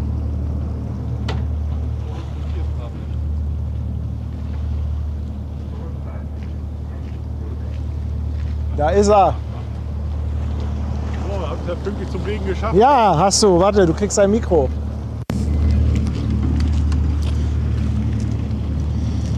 Ich weiß auch schon nicht mehr, was ich erzählen soll. Ja, wo ist denn jetzt die Silver Dawn, sag mal? Ja, du, Wann kommt die denn nun? Die ist schon weg. Ach herrje. Die ist schon ganz weit weg, die Silver Dawn. So, wir müssen einen Schritt zurück, die Kamera ist Ja. etwas tief. Siehst du wohl. Ja. Sind wir drauf. Ich fand's geil. Ja, ne? Ja. Das machen wir nochmal. Das machen wir nochmal, Ja, oder? definitiv. Ich finde auch. Also Ben, auf jeden Fall ein bisschen Applaus. Ja, also Ja, knallt also- den Chat voll. Ich hab ja, Schmiert ihm Honig ums Maul. Mann. ja, muss wiederkommen. Ja. Ah, es macht ja auch Spaß, ne? Also ist ja schon. Ja, ein bisschen macht schon cool. Spaß, oder? Ja, definitiv. Ja. Ist eine coole Sache. Ist auch noch mal was anderes fotografieren, oder? Definitiv. Also du musst tatsächlich so ein bisschen gucken, was passiert eventuell als nächstes oder so. Kamera vielleicht entweder so lassen, weil das Schiff fährt da rein oder doch wechseln, ne? Ja. Also, ja, ist cool, macht Spaß. Aber das ist halt so ein bisschen, kommt mit der Zeit, ne? Eben, genau. Kommt Zeit, Ja. kommt Rat. Also insofern. Muss sich halt alles so ein bisschen auch einspielen, ne? Also auch die Moderation zwischen uns beiden. Ich habe dann auch gemerkt, dass ich hol da mal uns mal grad reingequatscht den habe. Chat. Nicht, dass ich gleich wieder was vergesse oder okay. unterschlage. Ja. Deshalb nehme ich mal den Chat hier mit. So. Nein, also mir hat das richtig fett Spaß gemacht. Vor allem, weil das natürlich eine zusätzliche Möglichkeit ist mit den Bildern. Aber was natürlich immer toll ist, ist moderationstechnisch einfach jemanden zu haben, mit dem man sich so ein bisschen Austauschen kann. ne? Ja. Ja. Ich sage nochmal an unseren Sebastian Kolze, der ist seit 21 Monaten dabei. Dankeschön. Und Andi, der Sattelschlepper, 5 Schweizer Franken. Andi möchte gerne, dass wir bis 4:30 Uhr warten, wenn diesen Valparaiso Express kommt. 4:30 Uhr, also morgens. Wann geht die Sonne auf? Ja, im Moment kurz vor 6. Kurz vor 6. Also ist leider noch nicht, Schade. Im grünen Bereich. Ja, ich muss Danke sagen, natürlich Danke an Ben. Ja. Wir warten mal, bis die Fähre weg ist. Ja, die ist ganz schön laut, ne? Erst in die Bugstrahlruder immer. Ja. Ganz schön schrepperiges Ding, ne? Junge. Ja, wenn die abgelegt haben und dann nur noch der Hauptantrieb, das geht dann. Ja, aber wenn sie den Mixer da vorne anmachen, dann ist es ganz schön laut. Der Mixer. Ja, ich kann nur tausendmal Danke sagen. Also danke an Ben natürlich, danke auch natürlich an unser Backoffice-Team, die ganzen Moderatoren. Ja, auch Kirsten, die dich heute hat ziehen lassen. Ja, hier die Wohnung mal für sich, ne? Die freut sich vielleicht auch ein bisschen. Ach so. Ja, so kann man ja, das aber aussehen, die Arbeit machen halt die Leute im Hintergrund. Ne? Ich schwinge ab und zu mal die Kamera nach links und rechts, also von daher. Du bist auch so ein alles Tiefstapler. Gut. Du bist genau so ein Tiefstapler. Das ist doch Fishing for Compliments. Aber es macht Spaß, mein Lieber. Es macht einfach Spaß. Solange ihr ein bisschen Spaß dabei habt, genau. ist das die Hauptsache. Ihr müsst quasi unser Testen jetzt so ein bisschen erdulden, bis das hoffentlich noch ein bisschen runterläuft. Aber ich glaube, wir sind auf einem ganz guten Weg. War schon ganz gut. Zumindest hat das technisch geklappt. Von daher muss ich auch sagen, ein dickes Dankeschön, dass ihr überhaupt dabei wart. Also, dass ihr so viel Zeit mit uns und unserem Kanal verbringt, dass ihr so viel vor der Glotze hängt, dass ihr auch im Chat so aktiv seid und natürlich auch, dass ihr den Kanal so unterstützt. Also ich sag mal, ohne die ganzen Spenden und Mitgliedschaften und so weiter, ohne die Bits und Subs wird das natürlich nicht in der Menge gehen. Also da müssten wir halt, sag ich mal, deutlich runterfahren. Ne? Aber so haben wir halt doch schon jetzt über die Zeit das hinbekommen, dass wir unheimlich viel Zeit in den Kanal und in die Streams packen können. Von daher ein ganz, ganz fettes Dankeschön an euch alle. Ja, ist doch cool, dass es sowas in Hamburg gibt. Also ich finde es, ich meine, es ist immer ein bisschen doof, wenn man sich selber lobt. Ich bin ja nur ein kleines Rädchen, von daher darf ich das. Du darfst das, ja. Also ich find's cool, dass es diesen Kanal in Hamburg gibt. Hat es vorher nicht so gegeben und ich glaube, es gibt ganz viele Leute draußen, die vielleicht aber auch nicht so mobil sind, aber eine Affinität für Hafen haben und Schifffahrt und da Bock drauf haben, was davon zu sehen. Und das könnt ihr wunderbar bieten und das finde ich cool. Also auch für alle anderen, die ja letztendlich am Hafen beteiligt sind. Es gibt ja genügend Firmen, die auch halt ins Rampenlicht kommen und dadurch vielleicht auch mal einen Mitarbeiter finden, den sie sonst nicht gefunden hätten oder so. Also das ist echt ein großes Ding, was ihr da macht. Ich finde es cool. Danke. Auch nochmal danke an der Nordlicht. Die haut auch nochmal 10 € raus. Da können wir uns dann gleich noch unseren Feierabenddrink von gönnen. Danke, ihr Lieben. Habt noch einen schönen wir haben Montag, ne? Wir haben Montag, ich bin völlig... Die neue Woche hat schon angefangen. Sie ist kurz für mich. Ne? Nur 4 Tage. Ihr Lieben, genießt noch die letzten Züge von diesem Osterwochenende. Und ja, morgen geht es dann wieder in die nächste Woche. Aber ich glaube, die Woche danach hat auch nur 4 Tage. Ja. Ne? Ja, ich bin zweimal die Woche oder 2 Wochen lang 4 Tage, Ben. Gefällt mir. Sehr gut. Ihr Lieben, macht's gut. Bis dann. Habt einen schönen Ostermontag noch. Ne? Tschüss. Tschüss.